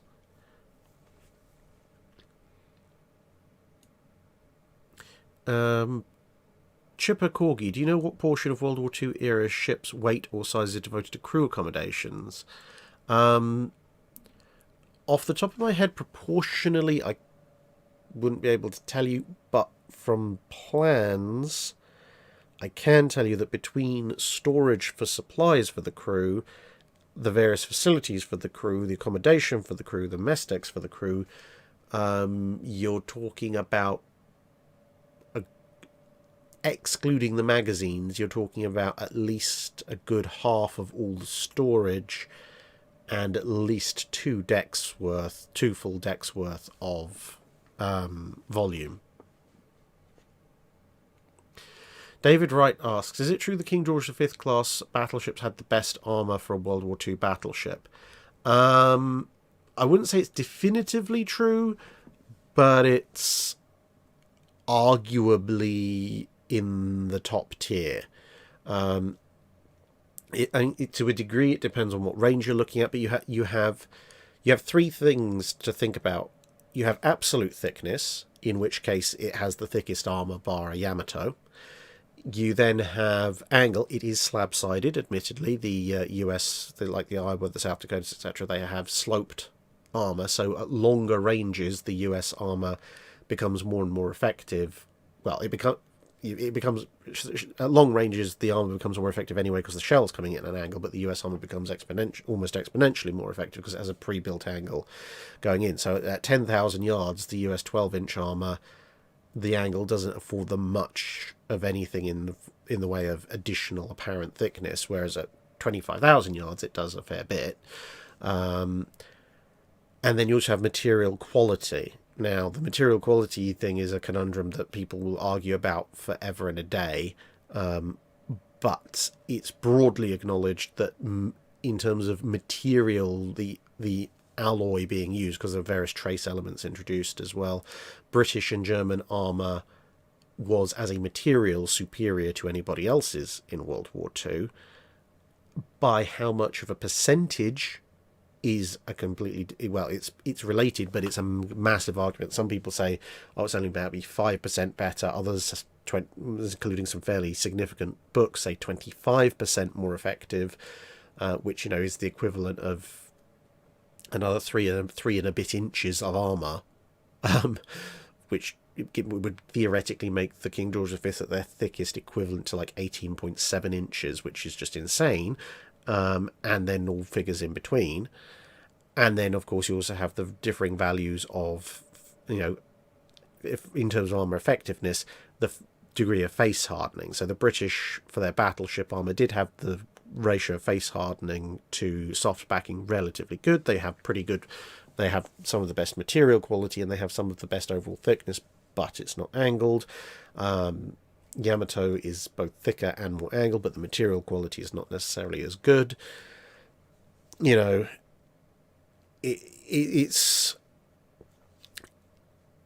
are so many factors to take into consideration, and which one you weight more than the others is obviously going to affect the outcome of the argument. But it's fair to say that the King George V's are competing for the top spot for best armoured battleship of World War II. Exactly which one takes first, second, or third is, of course, down to, as I said, your precise interpretation of which factors make the most difference.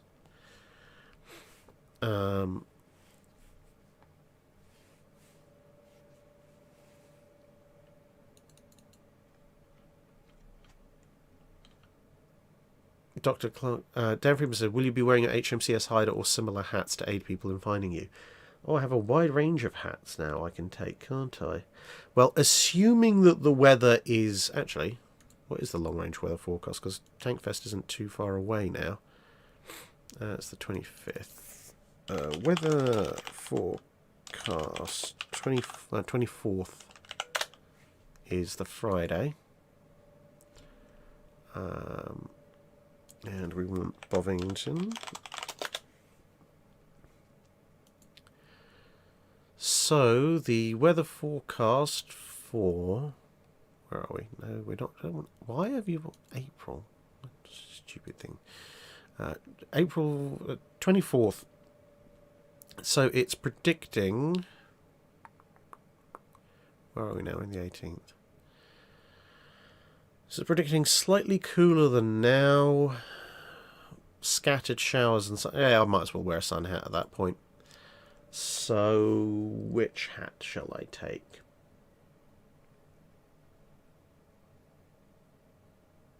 I shall take my Annapolis hat. So, yeah, look out. One of the ways you might recognise me if if you are at Tankfest, I will be wearing a navy blue Annapolis Naval Academy hat, which I picked up while I was in the States. And Knight 6831, what do you think of the phrase hyper dreadnoughts, and does it suit the N3? It's a bit silly. It would suit a sci-fi, but I mean, this is one of the reasons why the term fast battleship gets invented, because you've got dreadnoughts, you've got super dreadnoughts. They're already questioning what to call things like the Queen Elizabeth's, etc., because they're a step above super dreadnoughts. I call them second-gen super dreadnoughts. But then when you get into the 16 and 18-inch armed version options, no one's entirely sure what to call them, so they kind of quietly drop the term. And then, of course, you get fast battleships. So you could technically say that, yes, N3 would, if you're going up via the superlatives, would be a mega or hyper dreadnought. But it also, it does sound a little bit silly.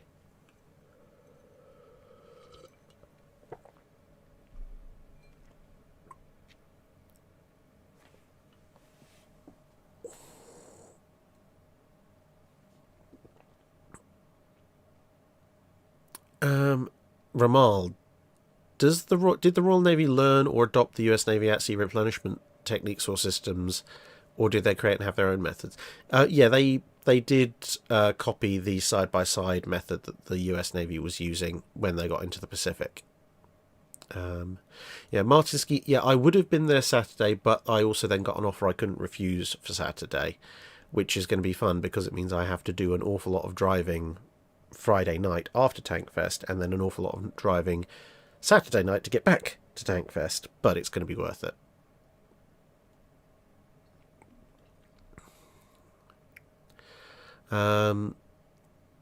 Duncan M asks, if you're put in charge of building a battlecruiser line for the United States in the 1900s, what would you have done?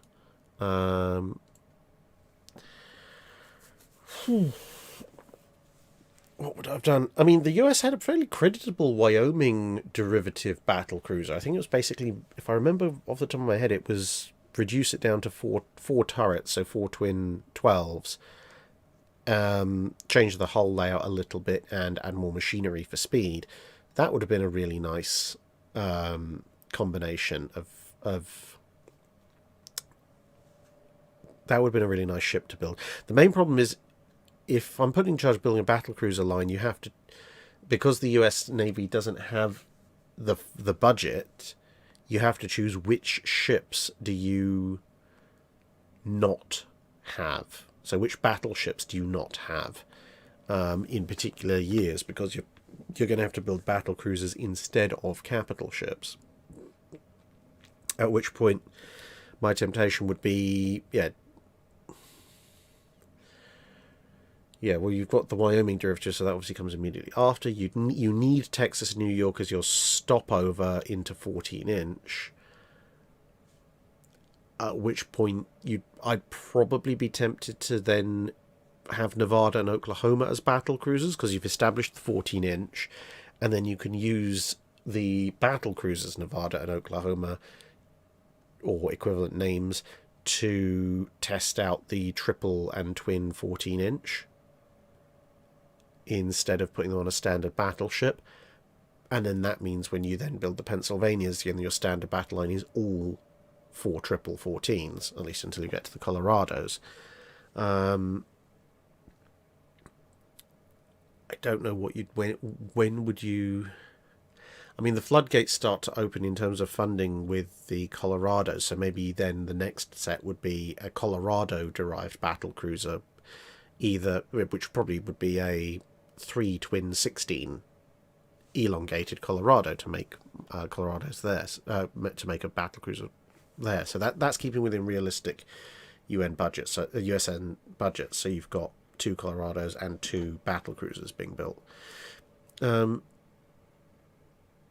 Jimmy Lee says, what happens if Pearl has several batteries for some reason of German 20mm, 37mm, 88mm and 128mm with trained crews and ammunition with M53 fuses on the day of the attack? Would the US still go full Bofors Oerlikon, or just reverse engineer the German guns? The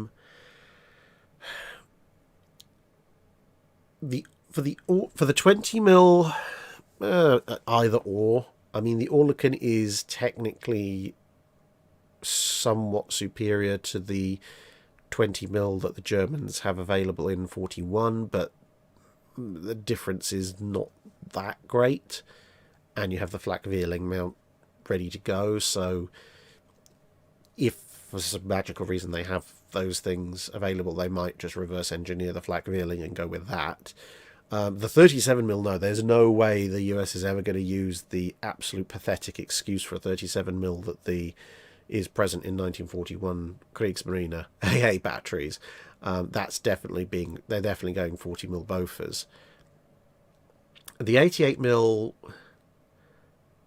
that was an impressive lightning strike. The 88mm,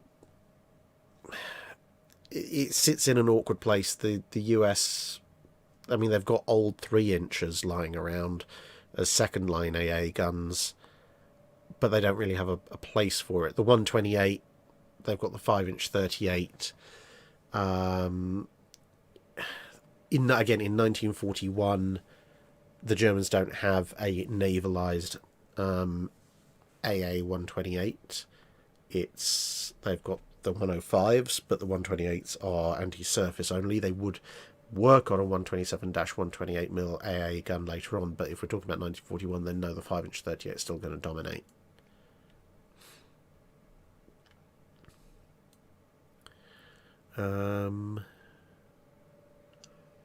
Talkie Walkie Meat Pete, how much was saved by scrapping Warspite over laying her up?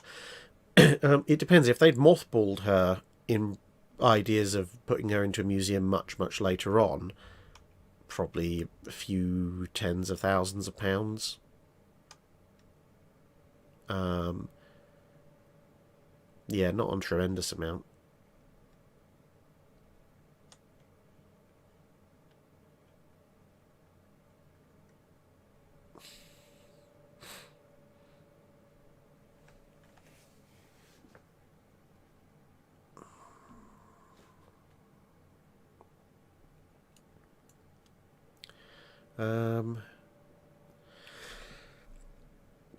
Real Rick Harrison asks, sprechen Sie Deutsch? Nein. I can read and understand a bit because I did GCSE German in high school, and I can speak a little bit of it. Like, if you drop me in Germany, I could get by with enough German to find myself accommodation and food, but that's basically it.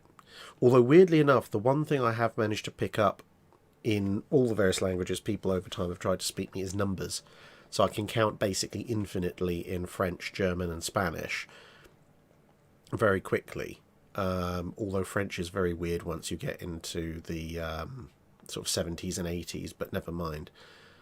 But yeah, so no, I don't sprechen Sie Deutsch, but yeah, I can read and understand bits of it. More read than speak.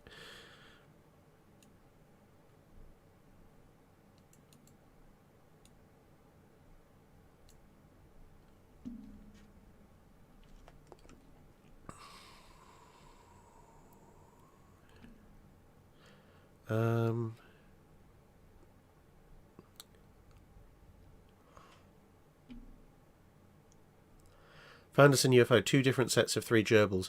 Yeah, we had our first set of gerbils 8 or 9 years ago. They only lived 2 or 3 years, unfortunately, for the most part. Although ours lived to like 3.5.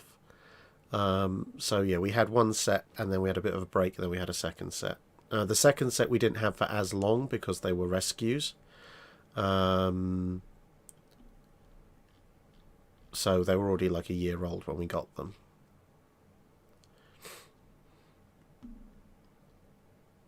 Walter Broad, US. On your trip to USS New Jersey, did you happen to get across the river to see Olympia? Yes, and there will be a video on Olympia. Well, another video on Olympia at some point in the future. Kaiju Director, Canada trip questions. How was the country? Fantastic, except for Toronto Pearson Airport. And myself, Dan, Dr. Clark, and John, our travelling companion, we came up with a theory on Canadians. They are, which I think has been elucidated on Twitter already, that Canadians are incredibly polite, lovely individuals until you start enclosing them in some manner.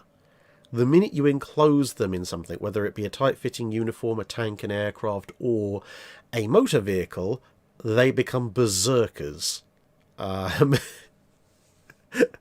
Yeah. Driving in Canada was fun.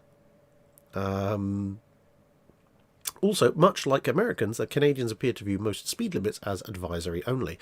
How's the poutine? Excellent. I need to find somewhere that does it in the UK, although to be fair, gravy on chips is not exactly a difficult proposition, although finding decent cheese curds in the UK might be a little bit harder. Worst comes to worst, I'll just find some mozzarella. How was the shawarma? Didn't get a chance to try any. We kept filling up on poutine and excellent food that people kept recommending us. How's the Canada Dry Ginger Ale? Very nice, actually, surprisingly. Surprisingly nice, very good ginger ale. And did you ever find out if Haida was ever blessed by her namesake tribe? I did ask, but still awaiting the answer. Because obviously they are going to be a bit careful about making sure they get the answer 100% right.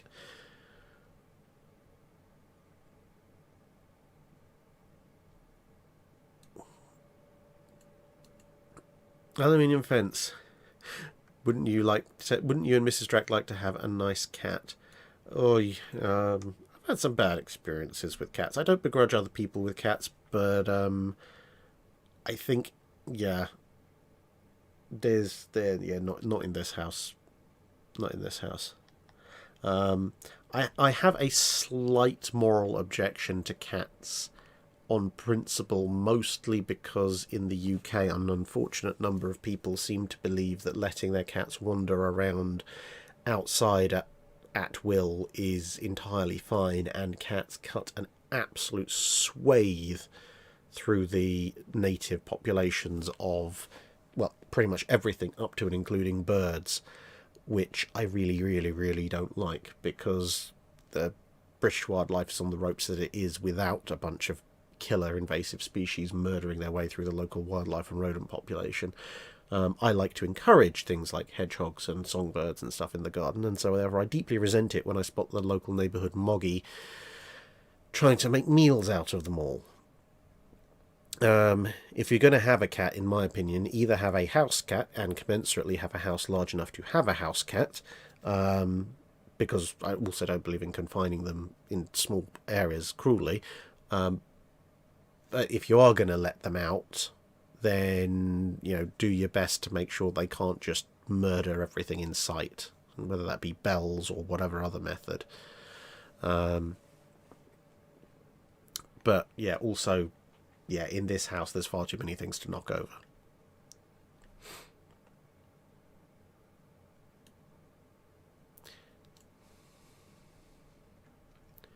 What are we doing? 3 hours 23, not doing too badly.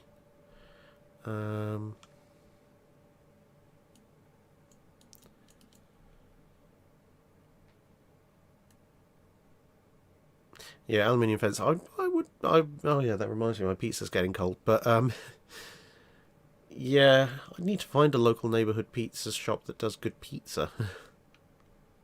Unfortunately, we had a really good local fish and chip shop that's gone really downhill since it went into new owners, so I'm a bit stuck for good local food shops, restaurants.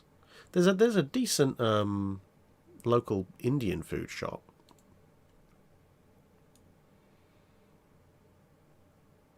9683 on, would I be right if the Italians built the Francesco Caracciolos, the 2+1 Conte di Cavours, the 200 Doors, and Dante Alighieri, go to the breakers?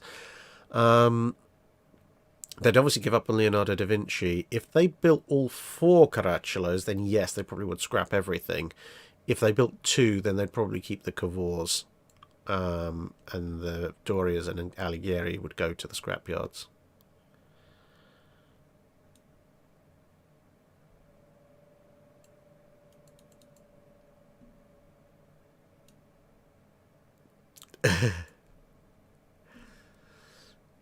Talkie Walkie Meat Pete, was there ever any option for King George V to have sloped armour? They did look at it in some of the early design studies, but because obviously the Nelsons had sloped armour, but they did eventually decide that actually they were going to go with the external slab armour, both as a weight saving measure, because it would, I know it sounds a bit weird, but it was a weight saving measure because it meant that everything was less complicated and required less structure, and it was easier to repair.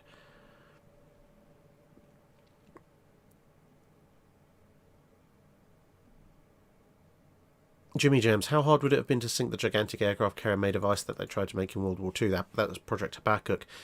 No one knows, because no one's 100% sure if it would have worked. I tend towards the idea that it probably would have floated. But then how exactly you sink one of those things, it would have depended very much on the detail of construction.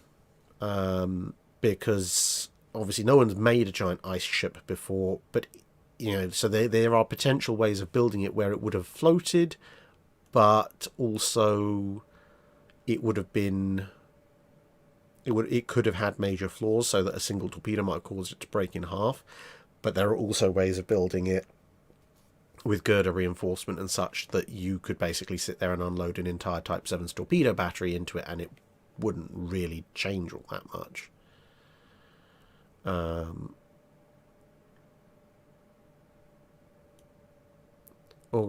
Orbit failure. Will Battleships of the Republic get a remaster and standalone video? Might get a standalone video at some point, which would be quite fun. The Wild Bill, who actually worked with me on, well, to be fair, pretty much made it. I gave him the lyrics. Has also done another song, but I need to put proper either animations or pictures to it before that gets released.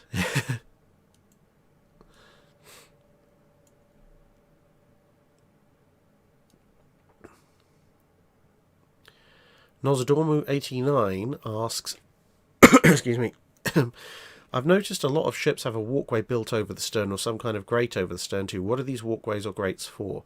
The walkways built around the sterns are usually for the officers' quarters. For the officers or captain to walk around, basically just a little bit of extra viewing space, etc.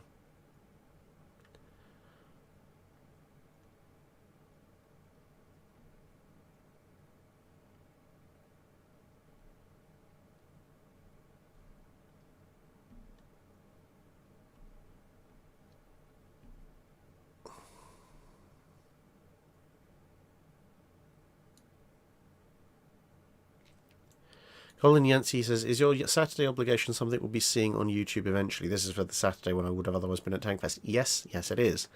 But spoiler alert until I release it.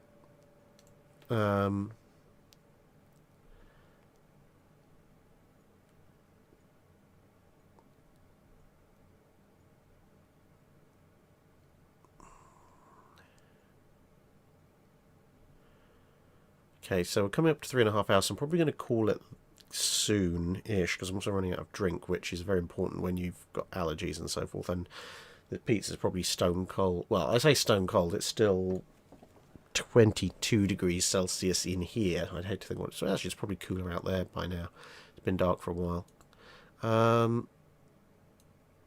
A Fancy Pirate asks, why were the sharp-pointed beaks on earlier ships of the line and galleons replaced by the blunter bows on prop ships of the line, but like Victory? They weren't, actually. If you look at the plans, or indeed if you happen to be in the UK and manage to go on the Golden Hind replica, you'll notice that actually the very blunt bows of something like Victory are still there in things like the Golden Hind. Wooden warships tend that, well, pretty much all the way up until the early 19th century, tend to come to some very, very blunt, rounded bows. The bow decoration, the bow structures, on the other hand, do change quite a bit. So you've got quite high forecastles or forward castles initially, and some fairly extensive build-out work, which lends this very, very long, spiky, sharp appearance to earlier ships. And as the forecastle gets less and less, there's less necessity for that, and they come up with better ways of supporting the bowsprit, then the bow structure itself tends to get dialed back and back and back until you end up with something a bit more like a late 18th century ship of the line.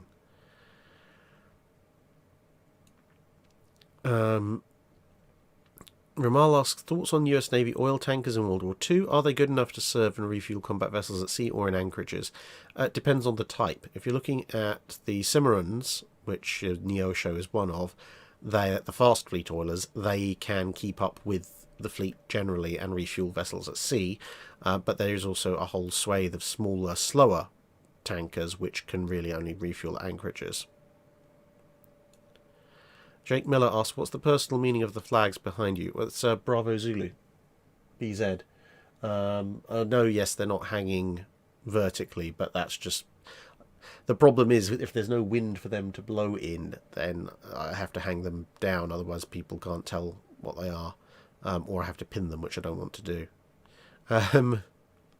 It's just, it's just they're hanging horizontally.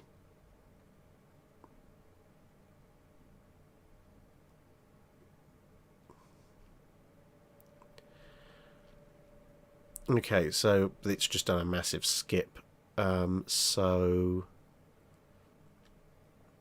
I'm going to just take it from wherever it skipped to, and then hopefully try and catch up with the leading edge of questions, and then we'll wrap it up there. Isolde74, did you get to try Chicago pizza? I've tried Chicago style pizza yet. I haven't been to Chicago itself, so technically speaking I haven't tried Chicago pizza, but I did quite like it. The Legacy says, Canadians in small spaces. That explains the conduct of the Royal Canadian Air Force in World War II, Flowers, Tribals, and all the small ships. Yeah, pretty much.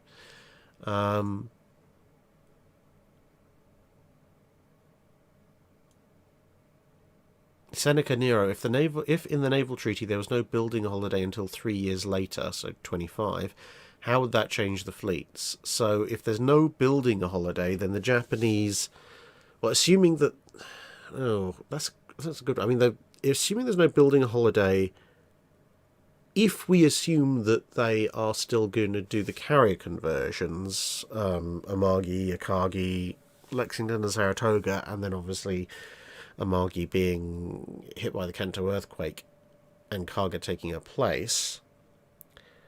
So in 3 years, Kaga would be complete. Oh no, Kaga is Tosa would be completed as a battleship.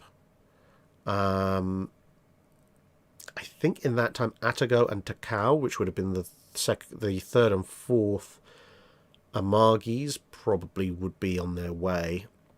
The Keys technically would have been authorised, but if the holiday kicks in at the 3-year mark, I don't think they'd be completed in time. The Americans will complete all 4 Colorados. They'll probably complete the remaining 4 Lexingtons. They might get a South Dakota or 2 into the water. The British in 3 years are not going to get an N3 done because they haven't started on them yet, but they probably can get the G3s in the water.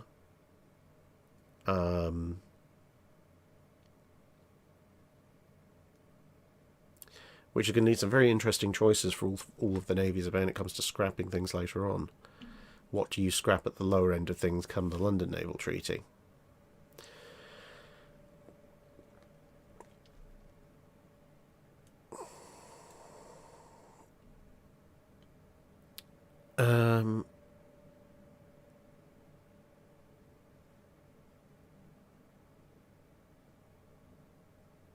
Seneca Near asks, how would the Royal Navy in the 1910s look like with the budget of the 2022 Royal Navy without adjusting for inflation?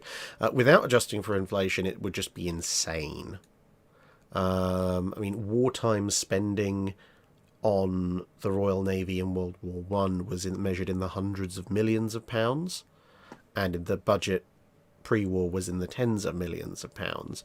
So considering that the Royal Navy budget these days is in the billions of pounds, yeah, if you don't adjust for inflation and you just, if you dump several £billion on the Royal Navy in the 1910s, in 1910 billions. Apart from probably causing a massive inflation crisis by having that much liquid currency introduced into the economy so quickly, you'd basically be able to walk from Britain to Germany on dreadnoughts.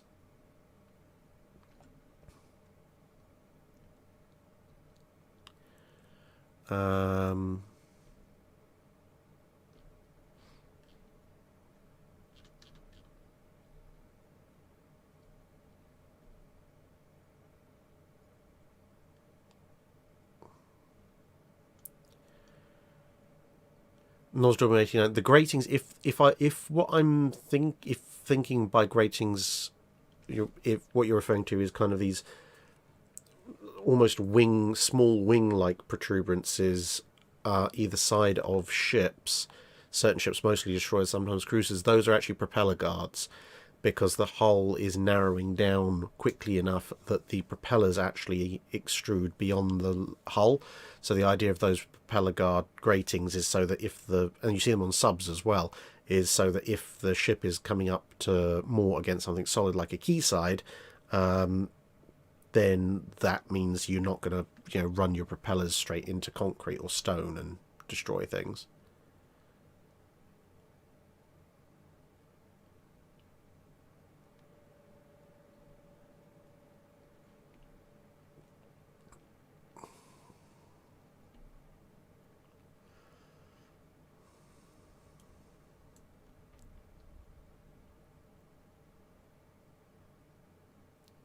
Amnook asked, do you have enough biscuit and gravy recipes? I think we're about 6 at the moment. We've tried 2 of them so far, both been very good, although very different.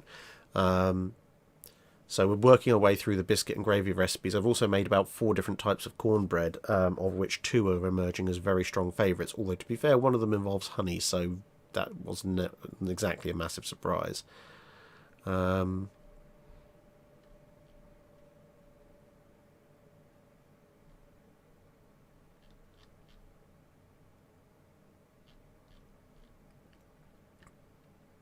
Where are we going?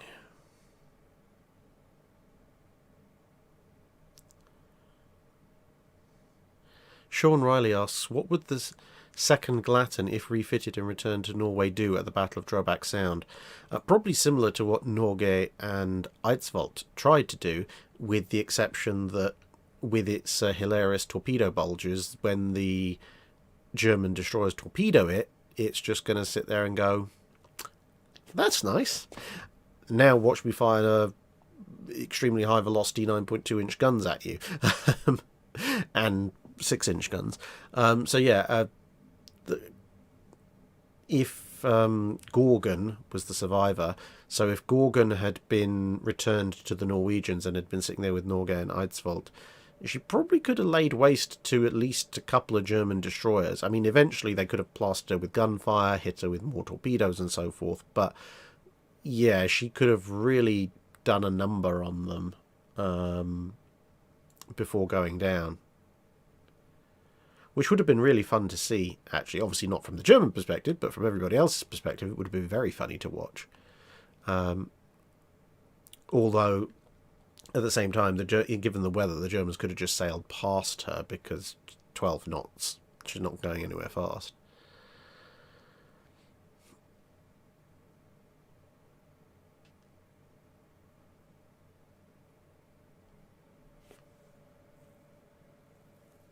Seneca Nero says, would you consider putting Drydock answers on YouTube Shorts or TikTok? I don't know how on earth I'd do that, considering my average Drydock answer is about 3 times the length of what YouTube allows on it as the maximum length for their shorts.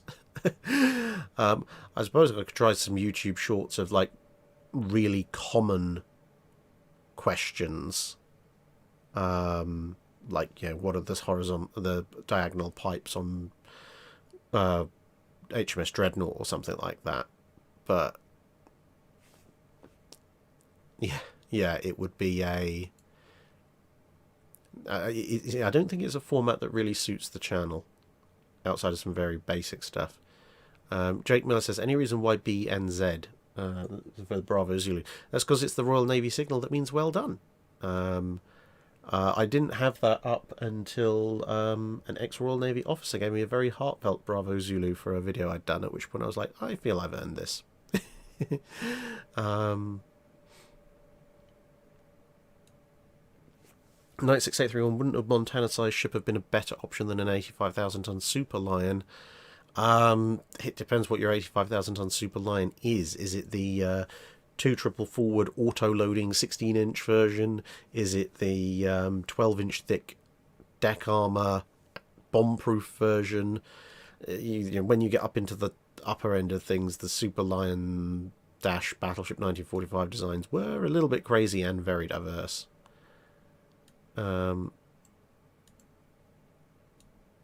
James Brown, you're very welcome. Yeah, I just kind of rescued a few people who were looking around for the meetup place at Hyder. No, that's all fine. I was happy to do that.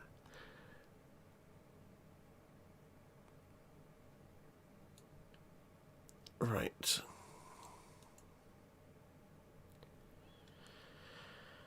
Okay, let's go with the last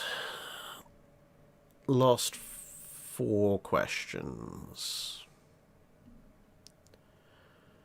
That's not necessarily a question, but typical. He says, I wondered if I've ever had funnel cake. We saw a funnel cake selling place, but we never actually had any.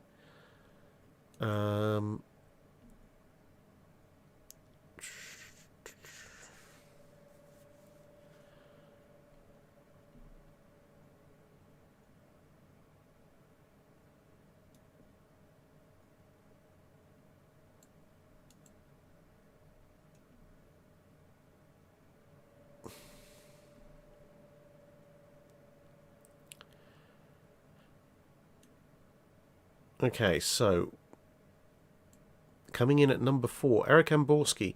Why were the crews of heavy cruisers so much larger than those of light cruisers, even though they aren't that much bigger?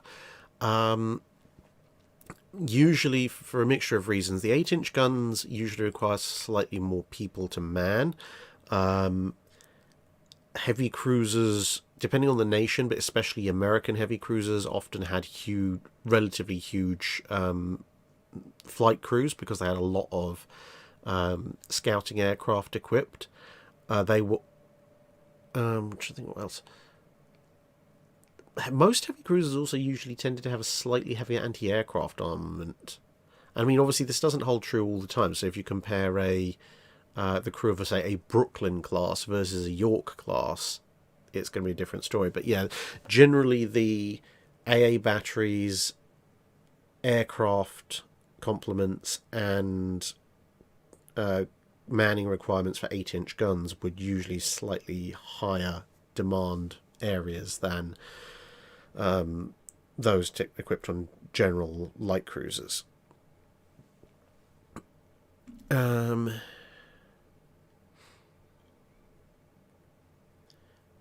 Okay, question 3. So we'd have had 4, now 3. Should we call the Japanese Tosas US South Dakota 1920s French Leons super dreadnoughts? For lack of a better term, sure, but they would be, at least by my classifications standards, 3rd generation super dreadnoughts. Second from last question, from Royal Bulawa, asks, sloped armour versus the tumble home of French pre-dreadnoughts. Was it all internal, or were the distances so short that wrong sloped armour gave the same effect? French pre-dreadnoughts had a very weird armour layout. There's, one of the reasons they look like floating hotels is because they have all these scuttles and portholes in them, and obviously that's where there isn't any armour, internal or external, which is, makes them look very odd, considering that most battleships at least have an area without scuttles and portholes amidships where there is armour. When you look at the armour profile of French pre-dreadnoughts, they tended to have a very thick, relatively shallow waterline belt, and then armour, if any, obviously depends on the ship as well, but they'd sometimes have armour on the casement level as well, but a lot of the exposed hull was not protected much, if at all. Whereas, so what armour French pre-dreadnoughts did have was external, It was just very concentrated. And I say it very much depends on the ships, because some of the ships are basically rafts with superstructure on them and others are full hulls. But sloped armour is internal. On some ships that were designed with sloped armour, the outer the upper edge of the outer belt could be external, but generally speaking, the sloping means that the bulk or all of the armour is internal with some kind of external hull plating enclosing it. It's not 100% always the case. There are a few ships with sloped armour where most or all of the sloped armour is actually external and the external hull is sloped. But that's where the slope is generally slightly less steep than it would be on, say, something like an Iowa.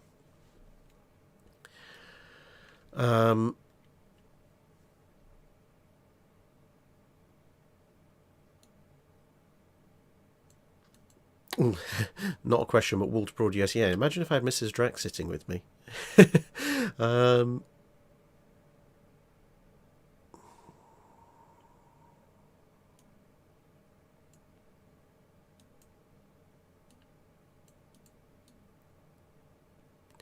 And final question is, how could the British Admiralty or politicians misinterpret the words could and maybe able to and should when Jackie Fisher was talking to someone advocating a second role for the battle cruisers? It's a mix of things. So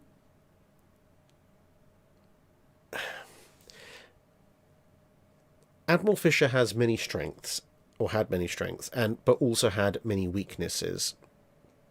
And one of those weaknesses was that when he got latched onto something that he thought was particularly good, and usually that was one of his own ideas, he would tend to start coming up with more and more things and more justifications for them and more things for them to do after the initial idea, which the initial idea may have been perfectly sound, and then it started to get slightly more and more interesting as time went on.